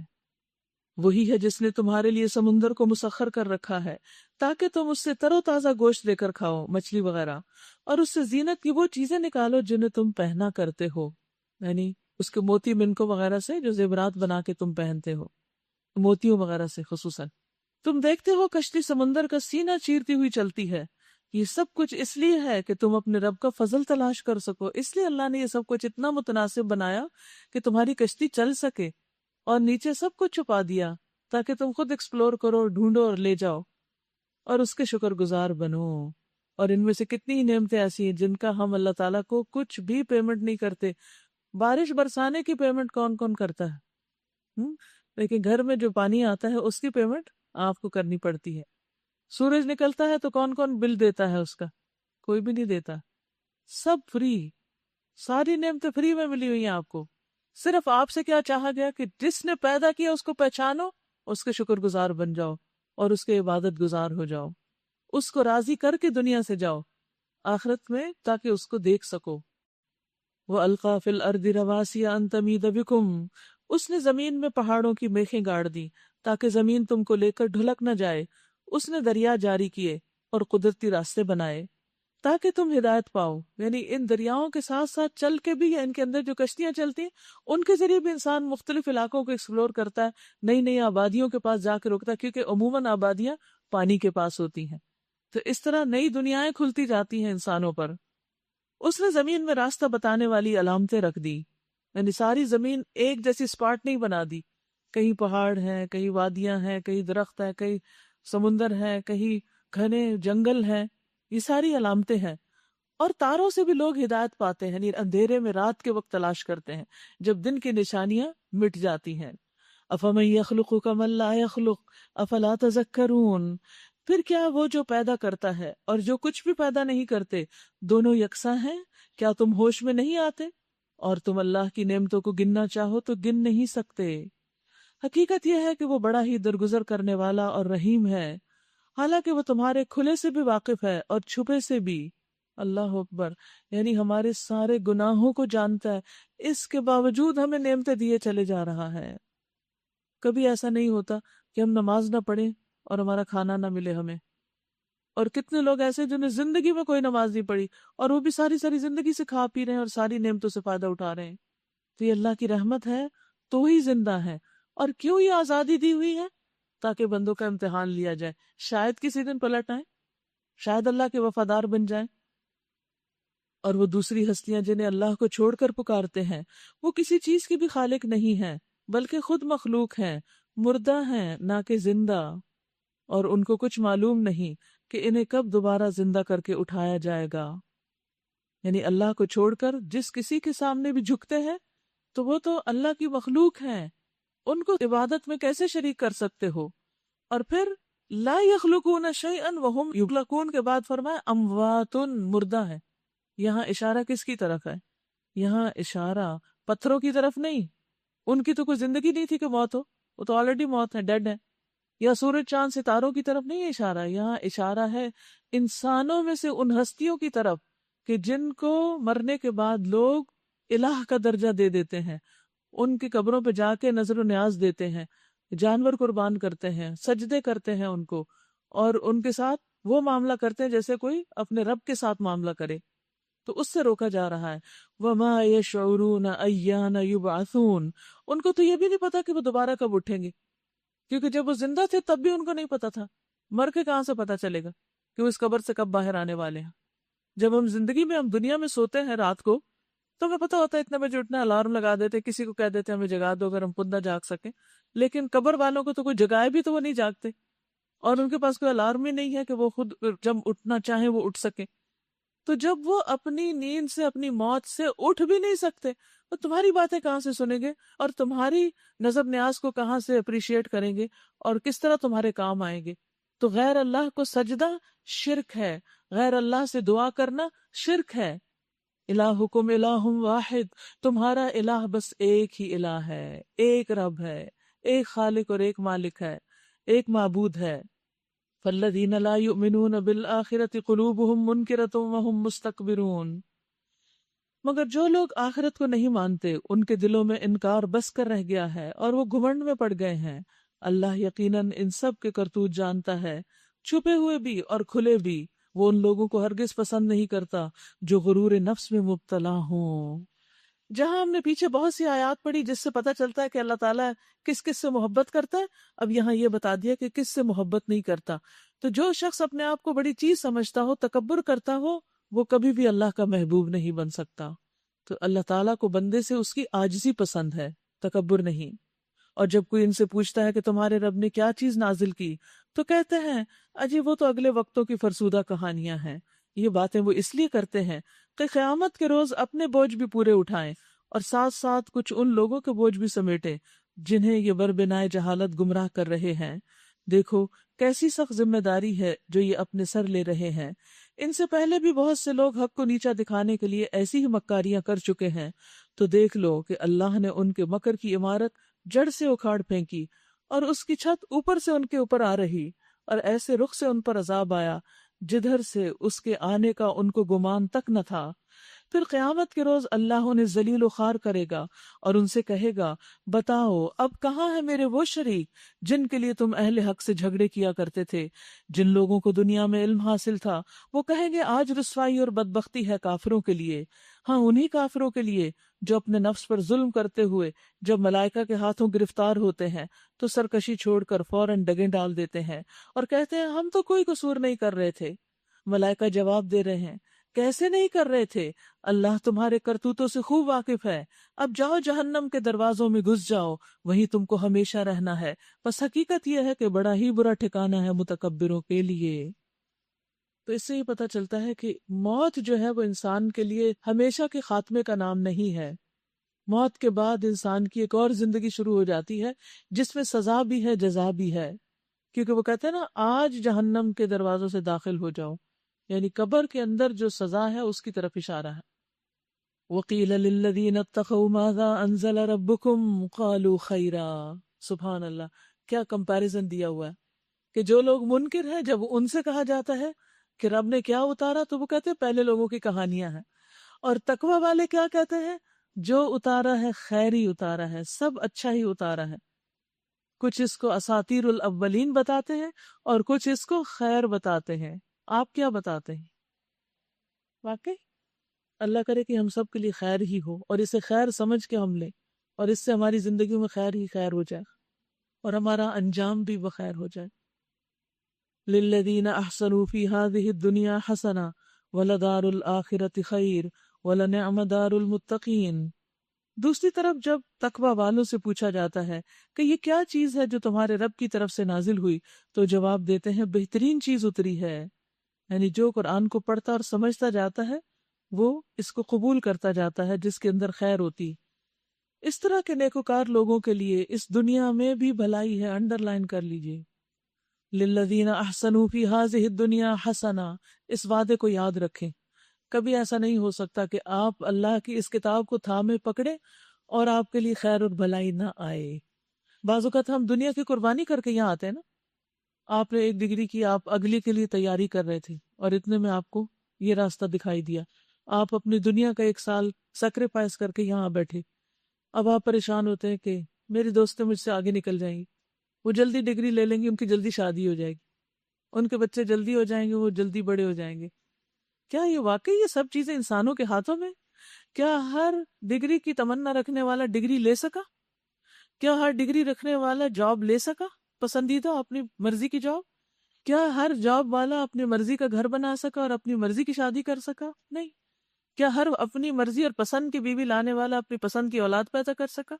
اور کیا اپنی پسند کی اولاد رکھنے والا ان کو وہ سب کچھ دے سکا جو وہ دینا چاہتا تھا؟ کس دنیا کی باتیں کرتے ہیں؟ اس میں کون سی چیز اپنی مرضی کی ہے؟ کچھ بھی تو نہیں. جو اللہ دے شکر ہے اس کا، اور جو نہ دے اس پر بھی شکر ہے، کیونکہ وہ ہمارے لیے ٹھیک ہی نہیں تھا. جو نہ ملے اس پہ ہمیشہ سوچا کریں اس میں خیر تھی جو مجھے یہ نہیں ملا، اور جو ملا ہے اس میں بھلائی ہے. اور اگر میں نے اس کو خیر سمجھ کے لیا ہے، حسنہ سمجھ کے لیا ہے، تو اللہ اس دنیا میں بھی حسنہ دے گا اس قرآن کی بدولت سے. کبھی بھی یہ نہ سوچا کریں. کتنے ہی حافظ بچے میرے علم میں ایسے ہیں کہ جنہوں نے حفظ کیا، بظاہر اپنے وقت میں اپنے دوسرے کلاس والوں سے پیچھے رہ گئے، اور پھر اس کے بعد ان سے بھی آگے نکل گئے. اور اب ایک طرف وہ دنیا کے کام بھی کر رہے ہیں، دوسری طرف رات کو رمضانوں میں تراویح بھی پڑھاتے ہیں. اس سے بڑی کیا خوش قسمتی ہو سکتی کہ آپ دونوں جگہ پہ برابر کے ساتھ ساتھ چل رہے ہیں. تو ایسا نہیں ہوتا کہ آپ دنیا میں لگ جائیں تو دین آپ چھوڑ کے بیٹھ جائیں، یا دین میں لگے تو دنیا چھٹ جائے گی. دنیا بھی بقدر حصہ بقدر ضرورت ملے گی آپ کو، لیکن وہ ملنا بھی کوئی بہت بڑی ایسی بات نہیں. اللہ کی نعمت شکر ادا کرنا چاہیے، لیکن اصل نظر ہماری پھر آخرت پر ہونی چاہیے. کیوں؟ وَلَدَارُ الْآخِرَةِ خَيْرٌ. یہ کس کا انجام ہے؟ جنہوں نے کہا تھا کہ یہ قرآن خیر ہے، ان کے لیے آخرت کا گھر بھی بخیر ہے. وَلَنِعْمَ دَارُ الْمُتَّقِينَ. اور کتنا اچھا گھر ہے متقیوں کا. کیسا گھر؟ جنات عدن، عدن کے باغ. جنات عدن یدخلونہا، عدن کے باغات جن میں وہ داخل ہوں گے. تجری من تحتها الانہار، جن کے نیچے نہریں بہ رہی ہوں گی. لہم فیہا ما یشاؤون، ان کے لیے اس میں وہ سب کچھ ہوگا جو وہ چاہیں گے، جو ان کی تمنا ہوگی، جو ان کی خواہش ہوگی. دنیا کو جنت بنانے والے کبھی کامیاب نہیں ہو سکے، وہ سب کچھ نہیں لا سکے جو وہ چاہتے تھے. اگر وہ بوقت ضرورت ان کو مل بھی گیا تو موت سے نہیں بچ سکے. کذالک یجزی اللہ المتقین، یہ جزا دیتا ہے اللہ متقیوں کو. الذین تتوفاہم الملائکۃ طیبین، ان متقیوں کو جن کی روحیں پاکیزگی کی حالت میں جب ملائکہ قبض کرتے ہیں تو کہتے ہیں سلام ہو تم پر، السلام علیکم، جاؤ جنت میں اپنے اعمال کے بدلے. یہ ہے اصل خوش نصیبی، یہ ہے اصل خوش قسمتی. دعا کیجیے اس وقت اپنے لیے کہ اللہ جب ہماری موت آئے تو فرشتہ آ کر سلام کرے اور خوشخبری لے کر آئے، کیونکہ موت تو آنی ہی آنی ہے. الذین تتوفاہم الملائکۃ طیبین، وہ اس حال میں آتے ہیں ان کی جان نکالنے کہ وہ پاک صاف ہوتے ہیں. پاک صاف، اس سے صفائی کی کتنی زیادہ اہمیت پتہ چلتی. کہ انسان گندا نہ رہے، نہ جسم اس کا گندا ہو، نہ لباس اس کا گندا ہو، نہ خیالات گندے ہو، اور نہ ہی اس کی زبان گندی ہو، اور رات کو بھی سوئے تو صاف ستھرا سوئے، کہ اگر سوتے سوتے میں جان نکل گئی تو فرشتے آ کر سلام کرے پہلے۔ فرشتہ جب سلام کرتا ہے تو اس کا مطلب ہے تم سلامت رہو، سلامتی میں ہو، اور پھر خوشخبری دیتا ہے کہ فکر نہیں کرو، وقتی تکلیف ہے، اس کے بعد جنت ہے تمہارے لیے، جنت کی کھڑکیاں کھول دی جائیں گی تمہارے لیے۔ تو اس لیے مسواک کا اہتمام، روزے کی حالت میں بھی مسواک کا اہتمام ضرور کریں، کوشش کریں ہر نماز سے پہلے وضو جب کریں تو ایک دفعہ مسواک ضرور کریں۔ کتنے لوگوں کو لکڑی کا مسواک استعمال کرنا آتا ہے؟ سب کو آتا ہے الحمدللہ۔ جس کو نہیں آتا وہ ضرور سیکھ لے، اور اس کے فائدے کیا ہے، اس پر ایک پیمفلیٹ بھی ہے، اس کو اگر پڑھ لیں تو انشاءاللہ اور زیادہ شرح صدر ہو جائے گا، بلکہ دوسروں کو بھی سنت پر عمل کرنے کی تلقین کریں، کیونکہ جب خاص طور پر آپ رات کو قرآن پڑھتے ہیں تو فرشتہ آپ کے منہ کے پاس ہوتا ہے، اور اگر آپ کے منہ سے اسمیل آتی ہے تو وہ دور چلا جاتا ہے۔ پھر اس آیت کو دیکھیے، الذین تتوفاہم الملائکۃ طیبین، جن کو فرشتے اس حال میں قبض کرتے ہیں کہ وہ پاک صاف ہوتے ہیں، یقولون سلام علیکم، کہتے ہیں تم پر سلام ہو، سلامتی ہو تم پر، ادخلوا الجنہ، جنت میں داخل ہو جاؤ، بما کنتم تعملون، کیونکہ تم عمل کرتے تھے، تم سب عمل کرتے تھے۔ تو عمل کی کتنی زیادہ ضرورت، کرنے کا کام تو پھر یہی ہے کہ ہم ایسے بن جائیں کہ جن کو فرشتے آ کے سلام کریں۔ هل ينظرون الا ان تأتيهم الملائکۃ او یأتی امر ربک، اے محمد صلی اللہ علیہ وسلم، اب جو یہ لوگ انتظار کر رہے ہیں تو اس کے سوا اب اور کیا باقی رہ گیا ہے کہ ملائکہ ہی آ پہنچے یا تیرے رب کا فیصلہ آ جائے۔ اس طرح کی ڈٹائی ان سے پہلے بہت سے لوگ کر چکے ہیں، پھر جو کچھ ان کے ساتھ ہوا وہ ان پر اللہ کا ظلم نہ تھا بلکہ ان کا اپنا ظلم تھا جو انہوں نے خود اپنے اوپر کیا۔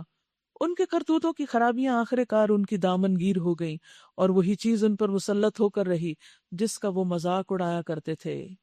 وقال الذين اشركوا لو شاء الله ما عبدنا من دونه من شيء نحن ولا آباؤنا ولا حرمنا من دونه من شيء كذلك فعل الذين من قبلهم فهل على الرسل الا البلاغ المبين۔ یہ مشرکین کہتے ہیں اگر اللہ چاہتا تو نہ ہم اور نہ ہمارے باپ دادا اس کے سوا کسی اور کی عبادت کرتے، اور نہ اس کے حکم کے بغیر کسی چیز کو حرام ٹھہراتے، ایسے ہی بہانے ان سے پہلے کے لوگ بھی بناتے رہے ہیں۔ تو کیا رسولوں پر صاف صاف بات پہنچا دینے کے سوا اور بھی کوئی ذمہ داری ہے؟ ہم نے ہر امت میں ایک رسول بھیجا اور اس کے ذریعے سے سب کو خبردار کر دیا کہ لوگوں اللہ کی بندگی کرو اور طاغوت یعنی شیطان کی بندگی سے بچو۔ اس کے بعد ان میں سے کسی کو اللہ نے ہدایت بخشی اور کسی پر دلالت مسلط ہو گئی، پھر ذرا زمین میں چل پھر کر دیکھ لو کہ جھٹلانے والوں کا انجام کیا ہو چکا ہے۔ اے محمد صلی اللہ علیہ وسلم، آپ چاہے ان کی ہدایت کے لیے کتنے ہی حریص ہوں، مگر اللہ جس کو بھٹکا دیتا ہے پھر اسے ہدایت نہیں دیا کرتا، اور اس طرح کے لوگوں کی مدد کوئی نہیں کر سکتا۔ یہ لوگ اللہ کے نام سے کڑی کڑی قسمیں کھا کر کہتے ہیں کہ اللہ کسی مرنے والے کو پھر سے زندہ کر کے نہ اٹھائے گا، یعنی آخرت کے تو ایسے انکاری ہیں۔ ایسا کفر اٹھائے گا کیوں نہیں؟ یہ ان تمام لوگوں کی بات کا جواب دیا جا رہا ہے جو آخرت کو نہیں مانتے یا اس کے حساب کتاب کو نہیں مانتے۔ اٹھائے گا کیوں نہیں؟ یہ تو ایک وعدہ ہے جسے پورا کرنا اس نے اپنے اوپر واجب کر دیا ہے، مگر اکثر لوگ جانتے نہیں، اور ایسا ہونا اس لیے ضروری ہے کہ اللہ ان کے سامنے اس حقیقت کو کھول دے جس کے بارے میں یہ اختلاف کر رہے ہیں، اور منکرین حق کو معلوم ہو جائے کہ وہ جھوٹے تھے، یعنی اللہ سبحانہ وتعالیٰ ان کے جھوٹ کو ان پر کھولنا چاہتا ہے۔ رہا اس کا امکان تو ہمیں کسی چیز کو وجود میں لانے کے لیے اس سے زیادہ کچھ نہیں کرنا ہوتا کہ ہم اسے حکم دیں کہ ہو جا اور بس وہ ہو جاتی، یعنی قیامت بھی بس کن کہیں گے اللہ تعالیٰ اور وہ ہو جائے گی۔ اسرافیل علیہ السلام کو حکم دیں گے اور اسی وقت سور پھونکیں گے اور سب قیامت برپا ہو جائے گی۔ اور جب سے وہ پیدا ہوئے ان کا کام کیا، وہ سور لے کے کھڑے صرف توجہ کی حالت میں، بگل ان کے منہ میں ہے، یعنی یہ بھی نہیں کہ باہر رکھا ہوا ہے کہ اچھا جس وقت حکم آئے گا تو اٹھا کے منہ میں ڈال کے، پھر آلریڈی تیار بیٹھے ہیں کہ کس وقت اللہ کا حکم جاری کر دیا جائے۔ والذین ہاجروا فی اللہ من بعد ما ظلموا لنبوئنہم فی الدنیا حسنا، جو لوگ ظلم سہنے کے بعد اللہ کی خاطر ہجرت کر گئے ان کو ہم دنیا میں ہی اچھا ٹھکانہ دیں گے۔ پیچھے بات ہوئی تھی نا کہ ہجرت کا حکم آ گیا تھا، تب ہجرت کے فائدے بتائے جا رہے ہیں، اور آخرت کا اجر تو بہت بڑا ہے، کاش وہ جان لیں۔ وہ مظلوم جنہوں نے صبر کیا اور جو اپنے رب کے بھروسے پر کام کر رہے ہیں کہ کیسا اچھا انجام ان کا منتظر ہے، یعنی انہیں اندازہ ہو جائے اور دیکھ لیں کہ کیسا اچھا انجام ان کا منتظر ہے۔ اے محمد صلی اللہ علیہ وسلم، ہم نے آپ سے پہلے بھی جب کبھی رسول بھیجے ہیں آدمی ہی بھیجے ہیں جن کی طرف ہم اپنے پیغامات وحی کیا کرتے ہیں۔ اہل ذکر سے پوچھ لو اگر تم لوگ خود نہیں جانتے، پچھلے رسولوں کو بھی ہم نے روشن نشانیاں اور کتابیں دے کر بھیجا تھا، اور اب یہ ذکر تم پر نازل کیا ہے تاکہ تم لوگوں کے سامنے اس کی تعلیم اور تشریح اور توضیح کرتے جاؤ جو ان کے لیے اتاری گئی ہے۔ وَأَنزَلْنَا إِلَيْكَ الذِّكْرَ لِتُبَيِّنَ لِلنَّاسِ مَا نُزِّلَ إِلَيْهِمْ وَلَعَلَّهُمْ يَتَفَكَّرُونَ، اور تاکہ وہ لوگ خود بھی غور و فکر کریں۔ اللہ سبحانہ تعالیٰ نے قرآن مجید کس پہ اتارا؟ نبی صلی اللہ علیہ وسلم پر، اور نبی صلی اللہ علیہ وسلم کو حکم دیا کہ وہ اس کو آگے لوگوں کو مختلف طریقوں سے واضح کریں، اس پر عمل کرنے کے طریقے بتائیں، بول کر بھی اور پریکٹیکلی بھی۔ مثلا قرآن مجید میں وضو کا ذکر آتا ہے، لیکن کر کے کس نے دکھایا عملی طور پر؟ نبی صلی اللہ علیہ وسلم۔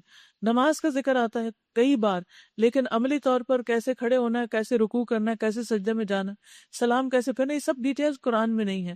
اسی طرح حج کے بارے میں آپ نے فرمایا خذوا عنی مناسککم، زکوٰۃ کی ڈیٹیلز کتنے % زکوٰۃ دینی ہے وغیرہ وغیرہ، یہ سب کچھ قرآن میں نہیں ہے، یہ سب آپ نے ہمیں حدیث کے ذریعے بتایا ہے۔ اس لیے قرآن کے علاوہ حدیث پر ایمان لانا بھی ضروری ہے۔ اور حدیث ہے کیا؟ دراصل قرآن ہی کی تو تفسیر ہے، اور اگر آپ اس کو اس طرح لیں گے تو آپ کے لیے پڑھنا اور بھی دلچسپ ہو جائے گا۔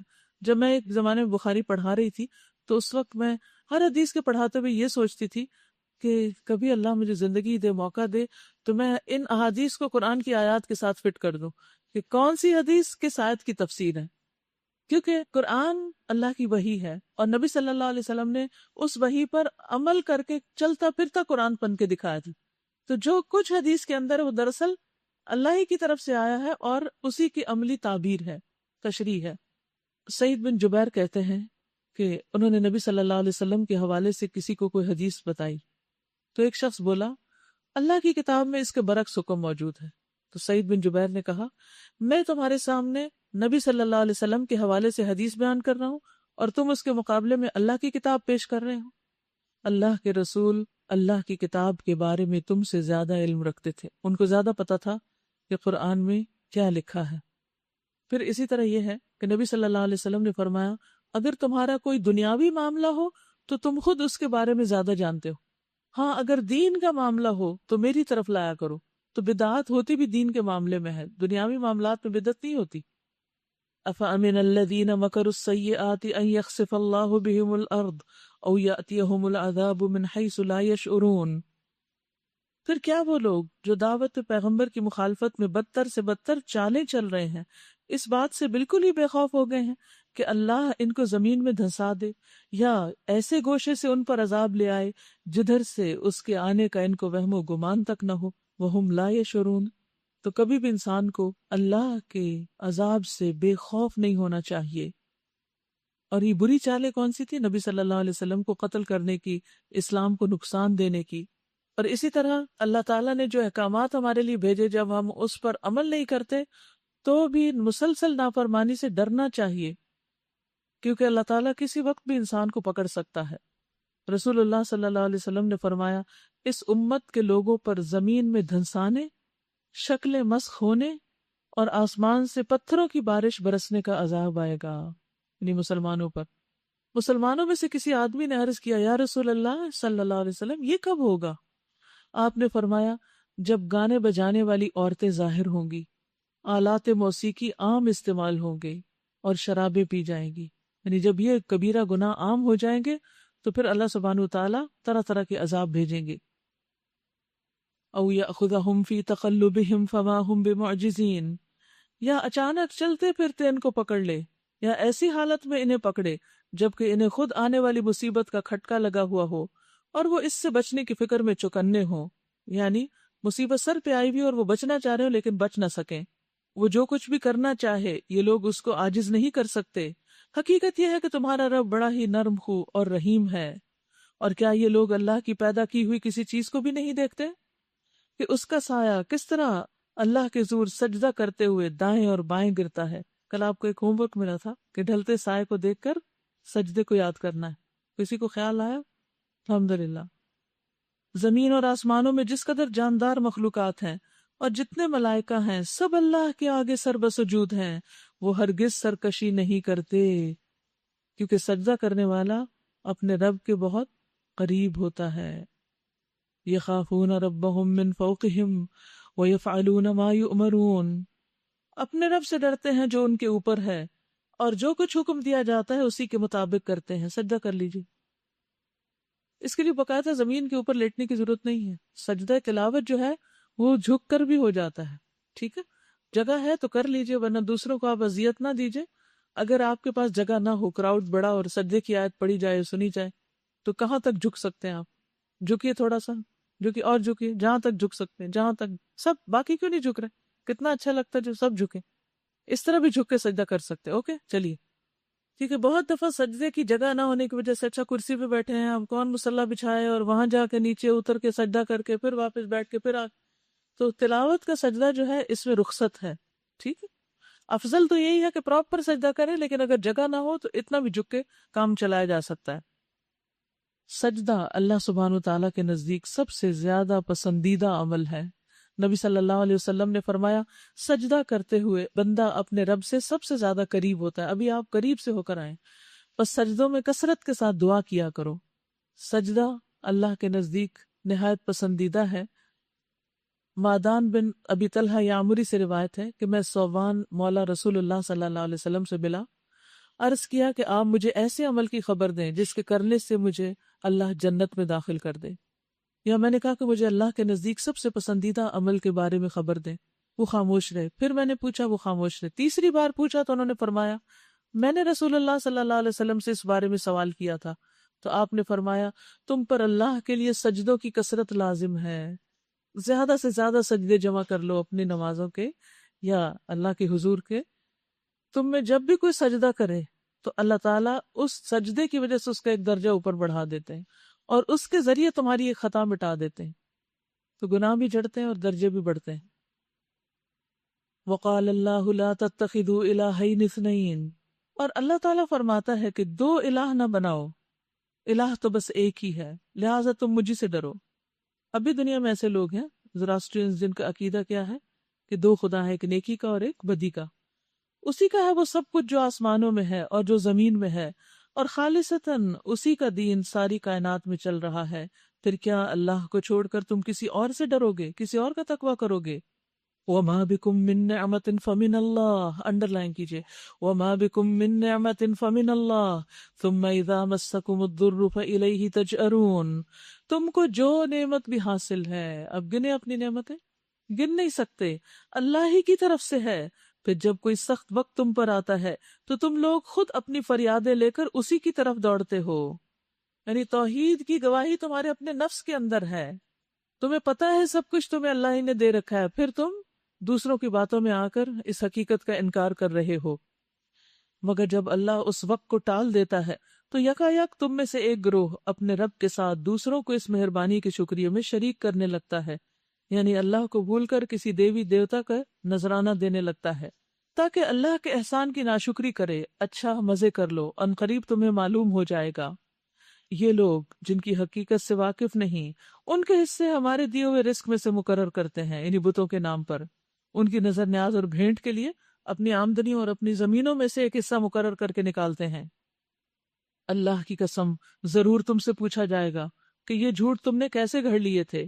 یہ اللہ کے لیے بیٹیاں تجویز کرتے ہیں، سبحان اللہ، اور ان کے لیے وہ جو یہ خود چاہیں. جب ان میں سے کسی کو بیٹی کے پیدا ہونے کی خوشخبری دی جاتی ہے تو اس کے چہرے پر کلونس چھا جاتی ہے اور وہ بس خون کا سا گھونٹ پی کر رہ جاتا ہے. لوگوں سے چھپتا پھرتا ہے کہ اس بری خبر کے بعد کیا منہ دکھائے. سوچتا ہے ذلت کے ساتھ بیٹی کو لیے رہے یا مٹی میں دبا دے. دیکھو کیسے برے فیصلے ہیں جو یہ اللہ کے بارے میں کرتے ہیں. بری صفات سے متصف کیے جانے کے لائق تو وہ لوگ ہیں جو آخرت کا یقین نہیں رکھتے. رہا اللہ تو اس کے لیے سب سے برتر صفات ہیں، وہی تو سب پر غالب اور حکمت میں کامل ہے. تو اس سے کیا پتہ چلتا ہے کہ بیٹیاں اللہ سبحانہ تعالیٰ ہی کی دین ہوتی ہیں، ان کو برا نہیں سمجھنا چاہیے. نبی صلی اللہ علیہ وسلم نے فرمایا لا تکرہوا البنات، بیٹیوں کو ناپسند نہ کرو. کیونکہ وہ دل بہلانے والی اور اہمیت کی حامل ہوتی ہیں، یعنی وہ مانوس کرنے والی ہوتی ہیں، کیئرنگ ہوتی ہیں، ماں باپ کا خیال رکھتی ہیں۔ اب دیکھیے کہ مرد اور عورت کی نیچر میں کیا فرق ہے، دونوں میں سے کیئرنگ کون ہوتا ہے زیادہ؟ عورت، کیونکہ اس نے ماں بننا ہوتا ہے، اور ایک انسان کے بچے کو سب سے زیادہ کیئر کی ضرورت ہوتی تھی، ان بلٹ ہے اس کے اندر کہ وہ بائی نیچر کیئرنگ ہوتی ہے، یعنی کسی بھی معاملے میں، اور مرد عام طور پر اس طرح نہیں ہوتے۔ بہت سی لڑکیاں یہ غلطی کرتی ہیں کہ اپنے شوہروں سے یہ توقع رکھتی ہیں کہ جیسے وہ خود خیال رکھتی ہیں بچوں کا، وہ بھی ان کا ایسے ہی خیال رکھیں، جو کہ ان کے مزاج میں نہیں ہوتا، الا ماشاء اللہ، ایکسیپشنل کیس ایکسیپشنل ہوتے ہیں۔ تو ایسی صورت میں کرنا کیا چاہیے کہ اللہ کی دی ہوئی اس نعمت کو بھی، بیٹی بھی اگر بیٹا نعمت ہے تو بیٹی بھی نعمت ہے، اس کا شکر ادا کرنا چاہیے، ان کو برا نہیں سمجھنا چاہیے، اور جو بیٹیوں کی اچھی تربیت کرے اس کے لیے جہنم سے آڑ ثابت ہوں گی، اس حدیث پر یقین رکھتے ہوئے، اچھے اجر کی توقع رکھتے ہوئے بیٹیوں پر دل کھول کے خرچ کرنا چاہیے۔ کیونکہ بعض لوگ واقعی بڑے سنگ دل ہوتے ہیں، وہ کیا کہتے ہیں، یہ تو پرائی امانت ہے، بچپن سے ہی تانے دینے شروع ہو جاتے ہیں، پرائی امانت پرائی امانت، بٹ کیا مطلب، اس گھر پہ کچھ بھی حق نہیں، تمہیں تو جانا ہے یہاں سے، اور تمہیں تو آگے جانا ہے، آگے جانا ہے، یعنی جب آئے گا وقت جانے کا تو چلے جائیں گے، لیکن اس سے پہلے ہی ڈراتے رہتے ہیں کہ جانا ہے تمہیں۔ تو ایک لحاظ سے اچھا بھی ہوتا ہے، لیکن دوسری طرف سے یہ ہے کہ بعض اوقات یہ چیز بچیوں کے اندر ایک خوف بھی پیدا کر دیتی ہے، اور شادی سے ایک نفرت بھی پیدا کر دیتی، یا ایک انسیکیورٹی پیدا کر دیتی ہے، اور یہ احساس کہ والدین کو ہماری ضرورت نہیں، بس یہ تو انتظار میں ہے کہ کس وقت آگے بھیج دیں۔ تو اہل عرب بیٹیوں کے معاملے میں بڑا ظلم و ستم روا رکھتے تھے۔ اسلام نے ہمیں صحیح معاملہ کرنا سکھایا کہ ان کو حقیر مال نہ سمجھو، ان کی ناقدری نہ کرو، وہ تمہارے لیے اجر کمانے کا ذریعہ ہے۔ حدیث میں آتا ہے جس کی 3 بیٹیاں ہوں، ان کو وہ اچھی طرح پالے پوسے، اچھی تعلیم و تربیت دے تو وہ اس کے جنت میں لے جانے کا ذریعہ ہے۔ لیکن عام طور پہ جب بیٹی پیدا ہوتی ہے تو کیا کرتے ہیں، ہائے بیچاری، پھر بیٹی ہوگی۔ خود اپنے ماں باپ بھی اور بہن بھائی بھی، اور سارے دل میں ایک ہوک ان کے اٹھتی ہے، اللہ بیٹا ہو جاتا تو کتنا اچھا تھا۔ حالانکہ وَلَيْسَ الذَّكَرُ كَالْأُنثىٰ، بیٹا بیٹی کی طرح نہیں ہوتا، بیٹی کا اپنا مقام ہے، اللہ نے ان سے جو کام لینا ہے وہ انہی سے لینا ہے، اور انسانوں کی تخلیق اور تربیت اور پرورش کا کام ان کے ذمہ کوئی معمولی کام ہے؟ یعنی مرد تو فیکٹریوں میں کام کرتے ہیں، اور عورت کی فیکٹری اس کے ساتھ لگی ہوئی ہے جس میں انسان بنتے ہیں۔ انسان زیادہ قیمتی ہے یا باقی چیزیں؟ تو بیٹی ہونے کو، عورت ہونے کو کبھی بھی حقیر نہ سمجھے، اور معاشرے نے جو کانفیڈنس ختم کر دیا لڑکیوں کا، یا پھر ان کو ریبیلیس کر دیا، یہ دونوں رویے غلط ہیں۔ اللہ نے ہمیں جو پیدا کیا اس کو خوشی سے قبول کرنا ہے، اور جو ہمیں دے اس کو بھی خوشی سے قبول کرنا ہے۔ تو یہ دور جاہلیت کا رواج تھا، تو آج مسلمان ہو کے تو ہمیں دور جاہلیت کی رسموں پر نہیں چلنا نا۔ مسلمان ہو کے تو ہمیں نبی صلی اللہ علیہ وسلم کی سنت اور آپ کے طریقے پر عمل کرنا ہے کہ آپ کس قدر بیٹیوں کی کیئر کیا کرتے تھے اور کتنی ان سے محبت کرتے تھے۔ حضرت فاطمہ رضی اللہ تعالیٰ عنہا کے ساتھ کیا معاملہ کرتے تھے، جب وہ آتی تھی تو اڑ جاتے تھے، ان کے لیے اپنی جگہ چھوڑ دیتے تھے، ان کے ماتھے پر بوسہ دیتے تھے، ان کے بچوں سے پیار کرتے تھے، اور جب دنیا سے آپ رخصت ہونے والے تھے تو اس وقت انہوں نے ان کے کان میں خوشخبری دی تھی کہ تم سب سے پہلے مجھ سے آ کر ملو گے، اور وہ بھی ان سے بہت زیادہ محبت کرتی تھی۔ تو اگر باپ اور بیٹی کا تعلق دیکھنا ہو تو حضرت فاطمہ رضی اللہ تعالیٰ عنہا کا اور حضور صلی اللہ علیہ وسلم کا باہم ریلیشن شپ دیکھے کہ اچھے باپ کیسے ہوتے ہیں اور اچھی بیٹیاں کیسی ہوتی ہیں۔ جی اب تو خیر رمضان ہے، مگر پچھلے دنوں بہت گرمی ہوتی تھی۔ خیر پچھلے دنوں کی بات نہیں، ابو کرتا ہی ایسا ہے کہ جب بھی میں گھر جاؤں تو مجھے خود پانی پلا کے دیتے تھے فریج سے نکال کے، اور کھانا خود دیتے تھے، اور اتنی مطلب کہ کہتے تھے کہ جلدی سے اسکارف اتارو، برقع اتارو اور پنکھے کے نیچے بیٹھو، بہت کیئر کرتے۔ ماشاء اللہ، یہ اسلام سکھاتا ہے، نہ ہندوازم سکھاتا ہے، نہ عیسائیت سکھاتی ہے، نہ کوئی اور دین سکھاتا ہے۔ یہ اسلام ہے جس نے بیٹی کو یہ مقام دیا ہے، تو اپنے مقام کے احترام کو پہچانے۔ اور اہل عرب ایک طرف بیٹیوں کو زندہ درگور کرتے، دوسری طرف اللہ کے لیے بیٹیاں تجویز کرتے۔ وَلِلَّهِ الْمَثَلُ الْأَعْلَىٰ، اللہ ہی کے لیے ہے بلند مثال، یعنی اللہ کی ہر صفت مخلوق کے مقابلے میں اعلیٰ ہے۔ علم، قدرت، جود و عطا، رزاقیت، خالقیت، جو بھی اس کے اچھے اچھے نام اور صفات ہیں وہ سب سے بہترین ہے اس کے لیے۔ وَهُوَ الْعَزِيزُ الْحَكِيمُ، اور وہ زبردست ہے، حکمت والا ہے۔ اگر کہیں اللہ لوگوں کو ان کی زیادتی پر فوراً ہی پکڑ لیا کرتا تو روئے زمین پر کسی جان کو زندہ نہ چھوڑتا، لیکن وہ سب کو ایک وقت مقرر تک مہلت دیتا ہے، پھر جب وہ وقت آ جاتا ہے تو اس سے کوئی ایک گھڑی بھی آگے پیچھے نہیں ہو سکتا۔ آج یہ لوگ وہ چیزیں اللہ کے لیے تجویز کر رہے ہیں جو خود اپنے لیے انہیں ناپسند ہیں، نہیں بیٹیوں کو خود اپنے لیے پسند نہیں کرتے لیکن اللہ کی بیٹیاں قرار دیتے ہیں، اور جھوٹ کہتی ہیں ان کی زبانیں کہ ان کے لیے بھلا ہی بھلا ہے، ان کے لیے تو ایک ہی چیز ہے اور وہ ہے دوزخ کی آگ، ضرور یہ سب سے پہلے اس میں پہنچائے جائیں گے۔ اللہ کی قسم اے محمد صلی اللہ علیہ وسلم، تم سے پہلے بھی بہت سی قوموں میں ہم رسول بھیج چکے ہیں، اور پہلے بھی یہی ہوتا رہا ہے کہ شیطان نے ان کے برے کرتوت انہیں خوشنما بنا کر دکھائے اور رسولوں کی بات انہوں نے مان کر نہ دی۔ وہی شیطان آج ان لوگوں کا بھی سرپرست بنا ہوا ہے اور یہ دردناک سزا کے مستحق بن رہے ہیں۔ ہم نے یہ کتاب تم پر اس لیے نازل کی ہے کہ تم ان اختلافات کی حقیقت ان پر کھول دو جن میں یہ پڑے ہوئے ہیں۔ یہ کتاب رہنمائی اور رحمت بن کر اتری ہے ان لوگوں کے لیے جو اسے مان لیں۔ تو کتاب کی آمد کا ایک مقصد کیا ہے؟ اختلافات کو دور کرنا اور انسانوں کو ہدایت فراہم کرنا اور رحمت جو اس کو پڑھے۔ یعنی کوئی بھی شخص دنیا میں کسی بھی مشکل میں ہے، کسی بھی غم میں مبتلا ہے، اگر قرآن پڑھنا شروع کر دے گا تو اس کے غم دور ہونے شروع ہو جائیں گے۔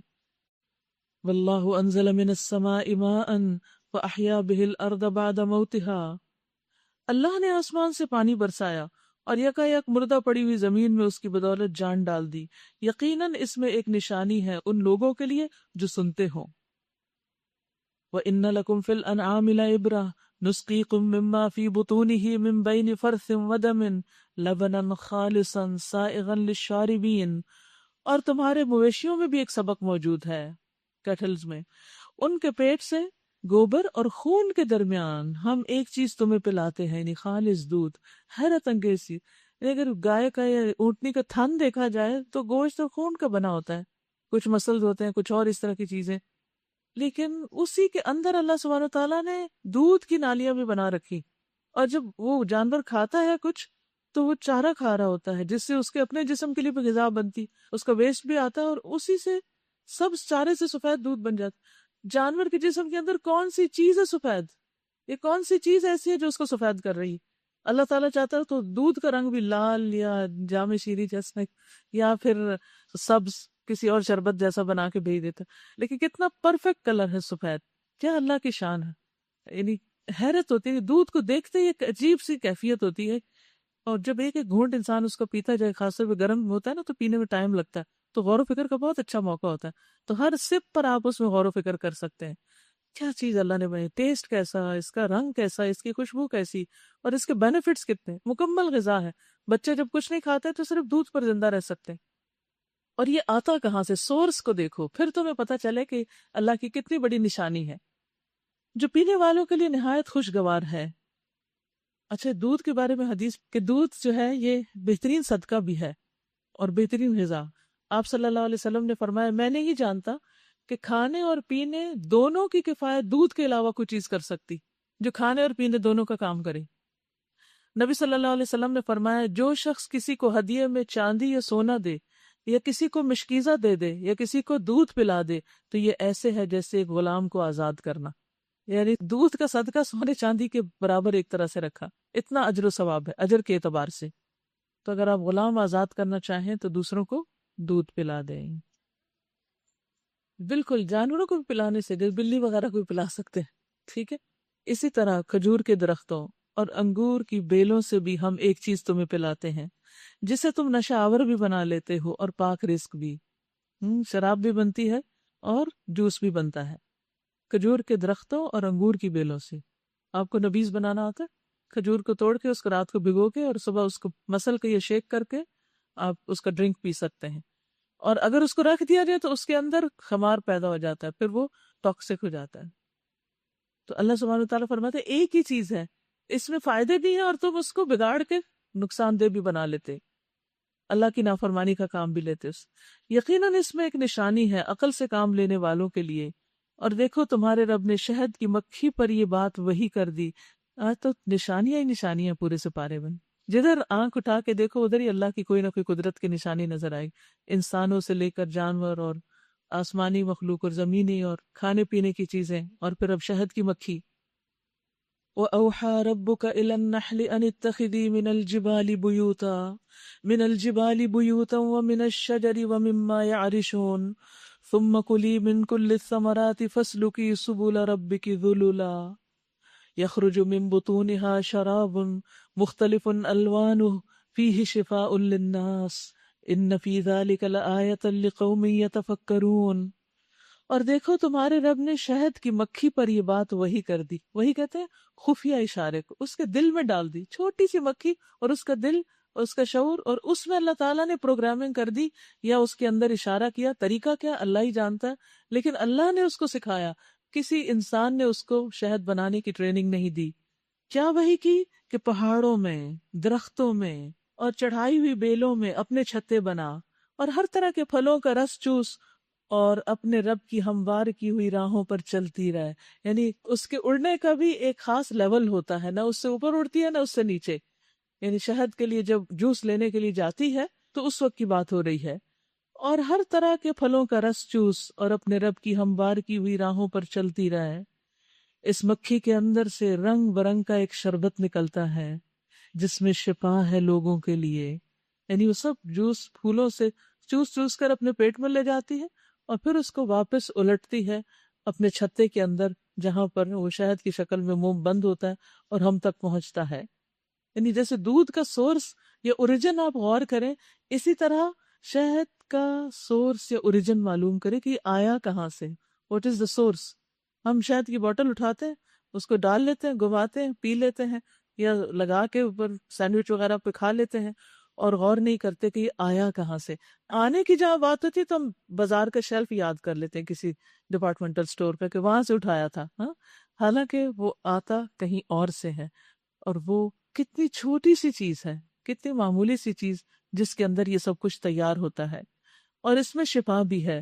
یقیناً اس میں ایک نشانی ہے ان لوگوں کے لیے جو غور و فکر کرتے ہیں۔ اور مومن کی مثال بھی شہد کی مکھی کی طرح ہے، جیسے کھجور کے درخت کی مثال ہے، ایسے ہی شہد کی مکھی کی مثال بھی مومن سے ہے۔ رسول اللہ صلی اللہ علیہ وسلم نے فرمایا، مومن کی مثال شہد کی مکھی کی طرح ہے جو پاکیزہ چیز کھاتی ہے اور پاکیزہ پھل دیتی ہے۔ پاکیزہ چیز کھاتی، یاد رکھیے، تو ہمیں بار بار کیا حکم دیا گیا کہ کیا کھائیں؟ طیبات، طیب چیزیں کھائیں۔ تو شہد کی مکھی پاکیزہ چیز کھاتی ہے، کڑوے پھل اور کڑوے درختوں کے اوپر نہیں بیٹھتی، اور پھر پاکیزہ پھل دیتی ہے، اس کا رس بھی ایسا ہی ہوتا ہے۔ نبی صلی اللہ علیہ وسلم نے فرمایا، مومن کی مثال شہد کی مکھی کی طرح ہے جو پاکیزہ چیز کھاتی ہے، پاکیزہ رس خارج کرتی ہے، جس پھول، پتی یا پتے پر بیٹھتی ہے وہ نہ ٹوٹتا ہے نہ خراب ہوتا ہے۔ تو اسی طرح مومن بھی نہ کسی کا دل توڑتا ہے اور نہ کسی کو نقصان دیتا ہے، اور نہ ہی یعنی کہیں پر بھی ہوتا ہے وہ اپنا کام کرتا ہے لیکن دوسروں کو تکلیف نہیں دیتا۔ مثلا اگر آپ گھر میں بھی رہتے ہیں تو اپنے گھر والوں کے ساتھ ایسا معاملہ کریں کہ آپ کی وجہ سے وہ زچ نہ ہو جائے۔ آپ رات کو پڑھ رہے ہیں تو ان کو نہیں ستائیں، آپ چل پھر رہے ہیں، آپ کو نیند نہیں آ رہی تو ان کی نیند حرام نہ کریں۔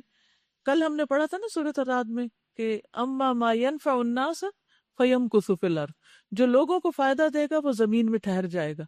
اور آج ہمیں شہد کی مکھی کی عملی مثال سے بتایا جا رہا ہے کہ جس طرح وہ فائدہ مند ہے اسی طرح تم بھی فائدہ مند ہو جاؤ اور ہر ایک کو فائدہ پہنچاؤ۔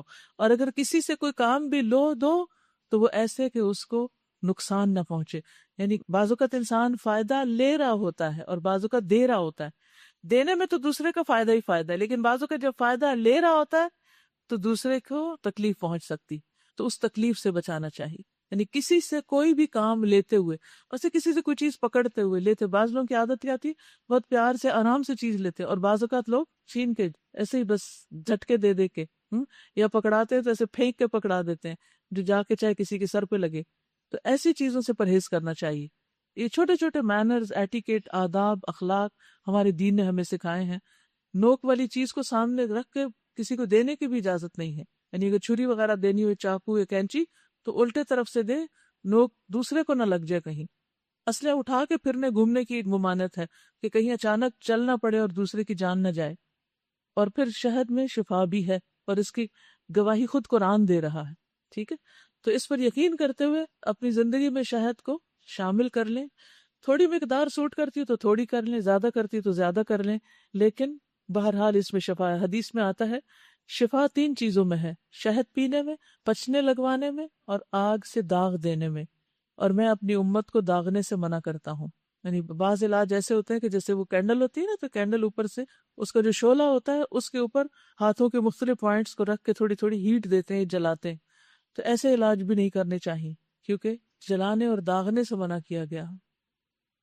پھر فرمایا واللہ خلقکم ثم یتوفاکم ومنکم من یرد الی ارذل العمر، اور دیکھو اللہ نے تم کو پیدا کیا، پھر وہ تم کو موت دیتا ہے، اور تم میں سے کوئی بدترین عمر کو پہنچا دیا جاتا ہے تاکہ سب کچھ جاننے کے بعد پھر کچھ نہ جانے. حق یہ ہے کہ اللہ ہی علم میں بھی کامل ہے اور قدرت میں بھی. یعنی بندوں کے پاس کتنا بھی علم آ جائے، کئی ڈگریاں کیوں نہ رکھتے ہوں، جب بوڑھے ہو جاتے ہیں لوگ تو ان کی عقل ماری جاتی ہے، وہ سارا علم حاصل کیا ہوا بھولنے لگتا ہے، لیکن اللہ کا علم اس کو کوئی بھول نہیں. اور دیکھو اللہ نے تم میں سے بعض کو بعض پر رزق میں فضیلت عطا کی ہے. پھر جن لوگوں کو یہ فضیلت دی گئی ہے وہ ایسے نہیں ہے کہ اپنا رزق اپنے غلاموں کی طرف پھیر دیا کرتے ہوں تاکہ دونوں اس رزق میں برابر کے حصے دار بن جائیں. تو کیا اللہ ہی کا احسان ماننے سے ان لوگوں کو انکار ہے؟ اور وہ اللہ ہی ہے جس نے تمہارے لیے تمہاری ہم جنس بیویاں بنائی، یعنی انسان کی بیوی انسان سے بنائی، اور اسی نے ان بیویوں سے تمہیں بیٹے پوتے عطا کیے اور اچھی اچھی چیزیں تمہیں کھانے کو دیں. پھر کیا یہ لوگ یہ سب کچھ دیکھتے جانتے ہوئے بھی باطل کو مانتے ہیں اور اللہ کے احسان کا انکار کرتے ہیں، اور اللہ کو چھوڑ کر ان کو پوچھتے ہیں جن کے ہاتھ میں نہ آسمانوں سے انہیں کچھ رزق دینا ہے اور نہ زمین سے، اور نہ یہ کام وہ کر ہی سکتے ہیں.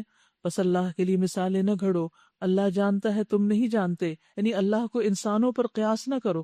یہ نہیں کہہ سکتے اللہ بھی انسان کی طرح اس کی طرح یہ کرتا ہے کر سکتا ہے، نہیں. وَلِلَّهِ الْمَثَلُ الْأَعْلَى، اللہ ہی کے لیے بلند مثال ہے. لَيْسَ كَمِثْلِهِ شَيْءٌ، اس کی مثال کی طرح کوئی چیز ہے ہی نہیں.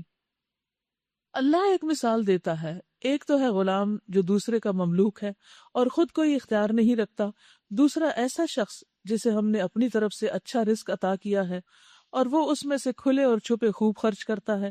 بتاؤ کیا یہ دونوں برابر ہیں؟ الحمدللہ، مگر اکثر لوگ اس سیدھی بات کو نہیں جانتے. اللہ ایک اور مثال دیتا ہے، دو آدمی ہیں، ایک گنگا بہرا ہے، کوئی کام نہیں کر سکتا، اپنے آقا پر بوجھ بنا ہوا ہے، جدھر بھی وہ اسے بھیجتا ہے کوئی بھلا کام اس سے بن نہیں آتا. دوسرا شخص ایسا ہے کہ انصاف کا حکم دیتا ہے اور خود راہ راست پر قائم ہے. بتاؤ کیا یہ دونوں یکساں ہیں؟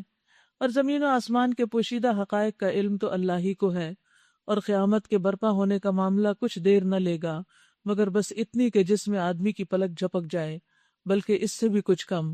حقیقت یہ ہے کہ اللہ سب کچھ کر سکتا ہے. اللہ نے تم کو تمہاری ماؤں کے پیٹوں سے نکالا اس حالت میں کہ تم کچھ نہ جانتے تھے. اس نے تمہیں کان دیے، آنکھیں دی، سوچنے والے دل دیے تاکہ تم شکر گزار بنو. اب میں دوبارہ آیت پڑھتی ہوں، اپنے کان کا سوچئے، آنکھ کا پڑھتی ہوں آنکھ کا سوچئے، دل کا بولتی ہوں دل کا سوچئے. اللہ نے تم کو تمہاری ماؤں کے پیٹوں سے نکالا، دیکھو کس راستے سے پیدا ہو کر دنیا میں آئے ہو، اس حالت میں کہ تم کچھ نہیں جانتے تھے، بالکل لا علم، جاہل، ان پڑھ. پھر اس نے تمہیں کان دیے، پھر باتیں سن سن کے تم بہت کچھ جاننے لگ گئے. آنکھیں دی، پھر پڑھنے دیکھنے کے قابل ہوئے. سوچنے والے دل دیے، پھر جو سنا تھا جو دیکھا تھا اس پر غور و فکر بھی کرنے لگے، اینالائز کرنے لگے، اس کو اچھے برے کا فرق پہچاننے لگے. یہ سب کچھ کس لیے دیا؟ تاکہ تم شکر گزار بنو. کیسے شکر کریں گے ان ساری نعمتوں کو اللہ کی پسند میں لگا کے؟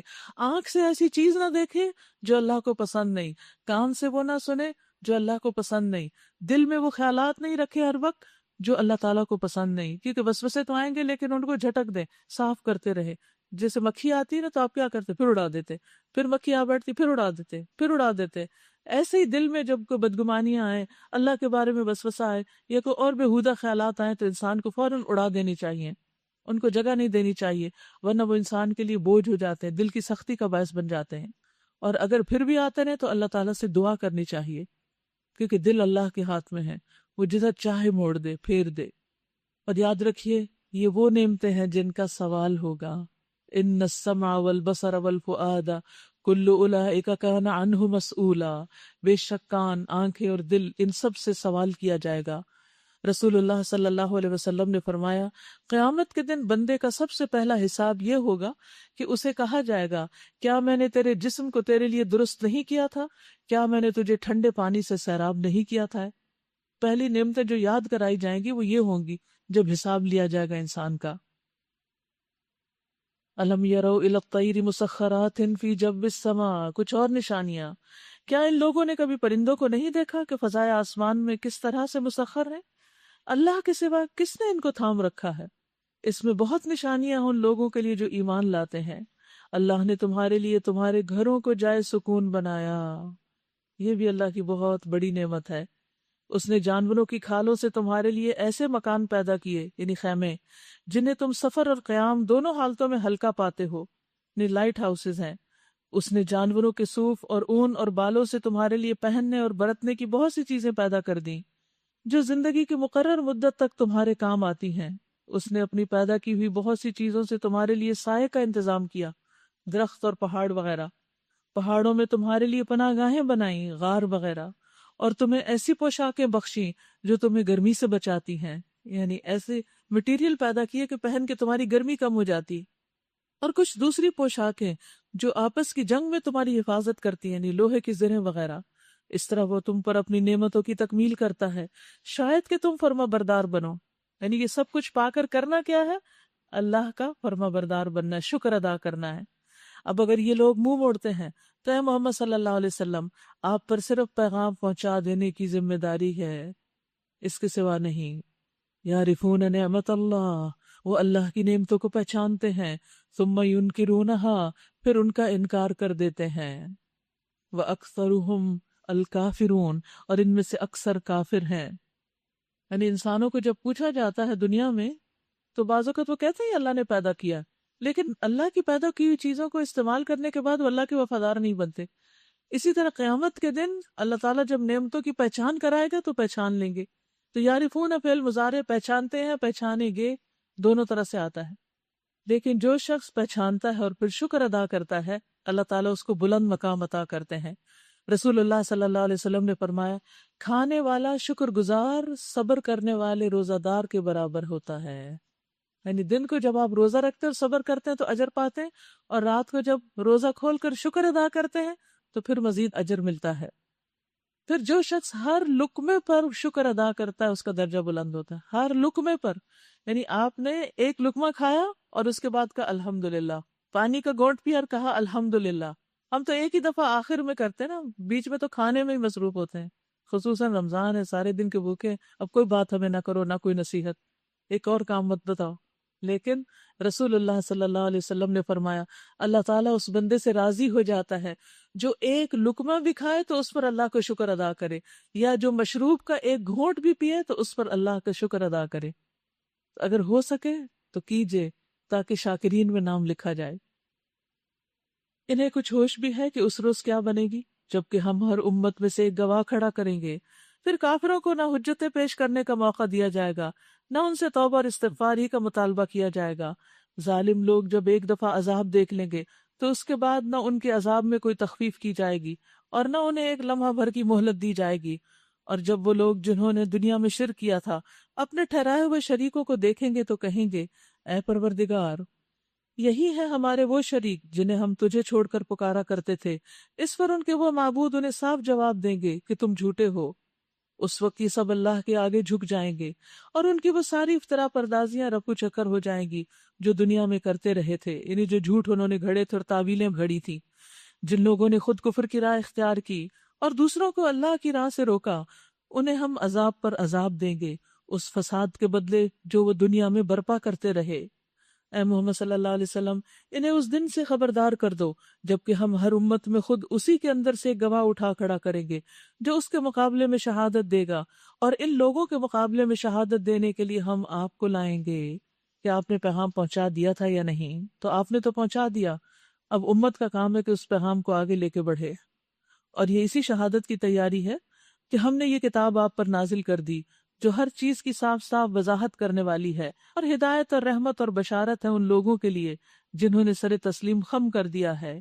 ان اللہ یأمر بالعدل والاحسان وایتاء ذی القربى وینہی عن الفحشاء والمنکر والبغی یعظکم لعلکم تذکرون. اللہ عدل اور احسان اور صلہ رحمی کا حکم دیتا ہے اور بدی اور بے حیائی اور ظلم اور زیادتی سے منع کرتا ہے. وہ تمہیں نصیحت کرتا ہے تاکہ تم سبق لو. عدل کہتے ہیں جیسا کوئی کرے ویسا اس کے ساتھ سلوک کیا جائے، اور عدل اعتدال کے لیے نہیں، ہر چیز میں ماڈریٹ رویہ اختیار کرو۔ اور احسان کیا ہے؟ اچھا عمل، اور جو اچھا نہ بھی کرے اس کے جواب میں اچھا کام کرنا۔ ان اللہ یأمرکم بالعدل والاحسان وایتاء ذی القربی، اور رشتہ داروں کو دینا، صلہ رحمی کرنا۔ کن کن چیزوں سے روکتے؟ فحشاء، بے حیائی کی باتیں، بے حیائی کے کام جن کا مقصد اور منشا شہوت کی تسکین کرنا ہے۔ اور بعض اوقات لوگوں نے بے حیائی کا نام آرٹ رکھ دیا ہے، آرٹ کے نام پر انتہائی غلط قسم کے کام کرتے ہیں، فنون لطیفہ کے نام پر۔ والمنکر، اور برائی جسے تمام شریعتوں نے برا کہا۔ والبغی، اور زیادتی، سرکشی، یعنی اپنی حد سے باہر نکل کر دوسرے کے اوپر ظلم و زیادتی کرنا، خواہ خالق کا حق ہو یا مخلوق کا حق۔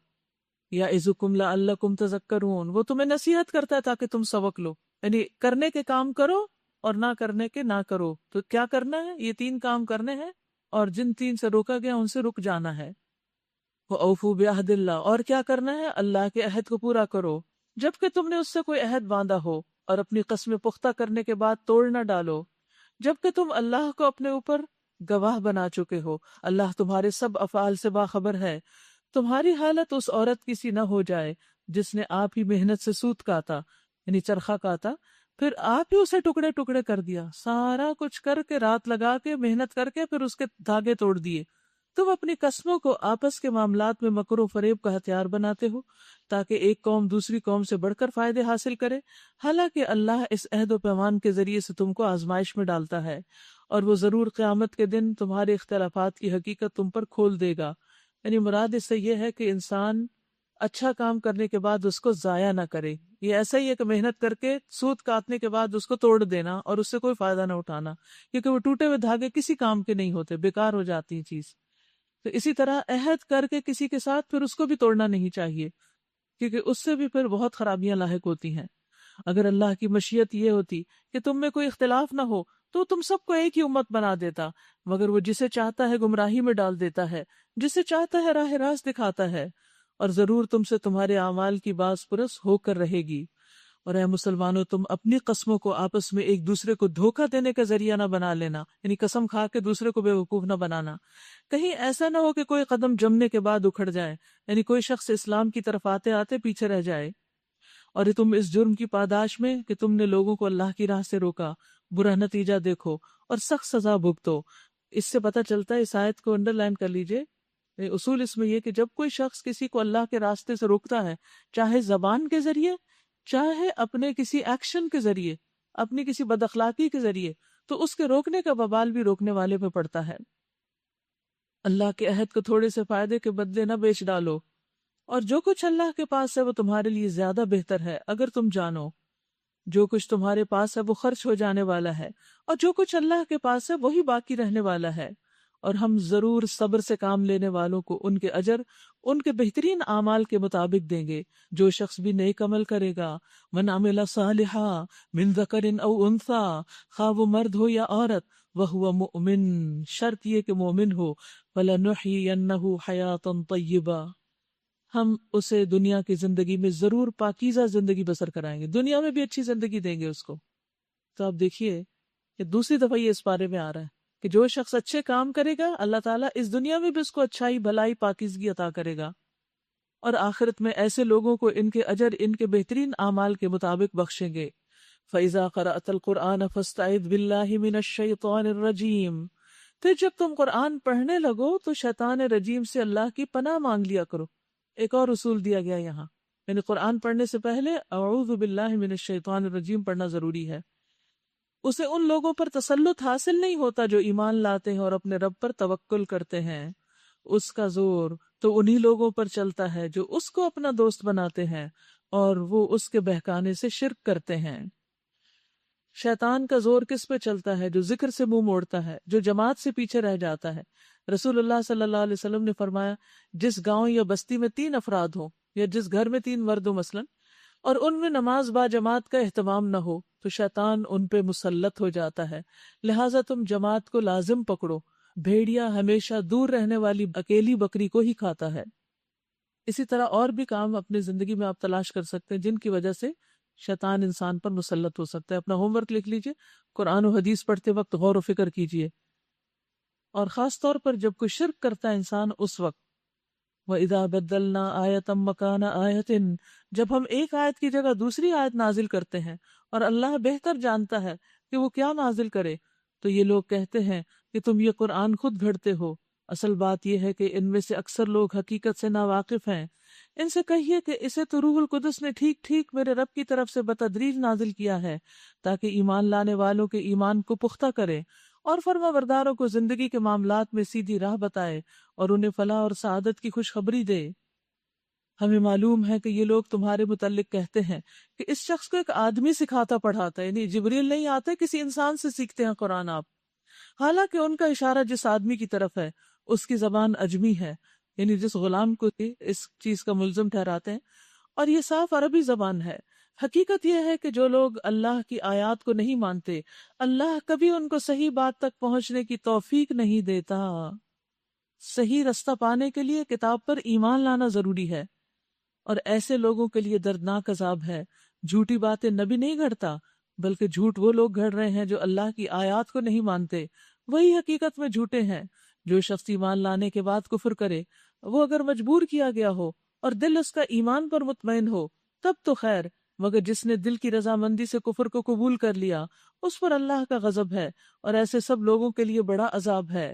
یہ اس لیے کہ انہوں نے آخرت کے مقابلے میں دنیا کی زندگی کو پسند کر لیا، اور اللہ کا قاعدہ یہ ہے کہ وہ ان لوگوں کو راہ نجات نہیں دکھاتا جو اس کی نعمت کا کفران کریں۔ یہ وہ لوگ ہیں جن کے دلوں اور کانوں اور آنکھوں پر اللہ نے مہر لگا دی، یہ غفلت میں ڈوب چکے ہیں۔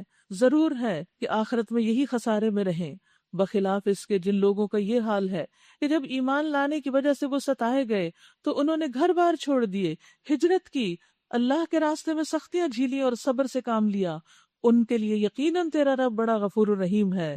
ان سب کا فیصلہ تو اس دن ہوگا جبکہ ہر شخص اپنے ہی بچاؤ کی فکر میں لگا ہوا ہوگا، اور اس کو اس کے کیے کا پورا پورا بدلہ دے دیا جائے گا، اور کسی پر ذرہ برابر ظلم نہ ہونے پائے گا۔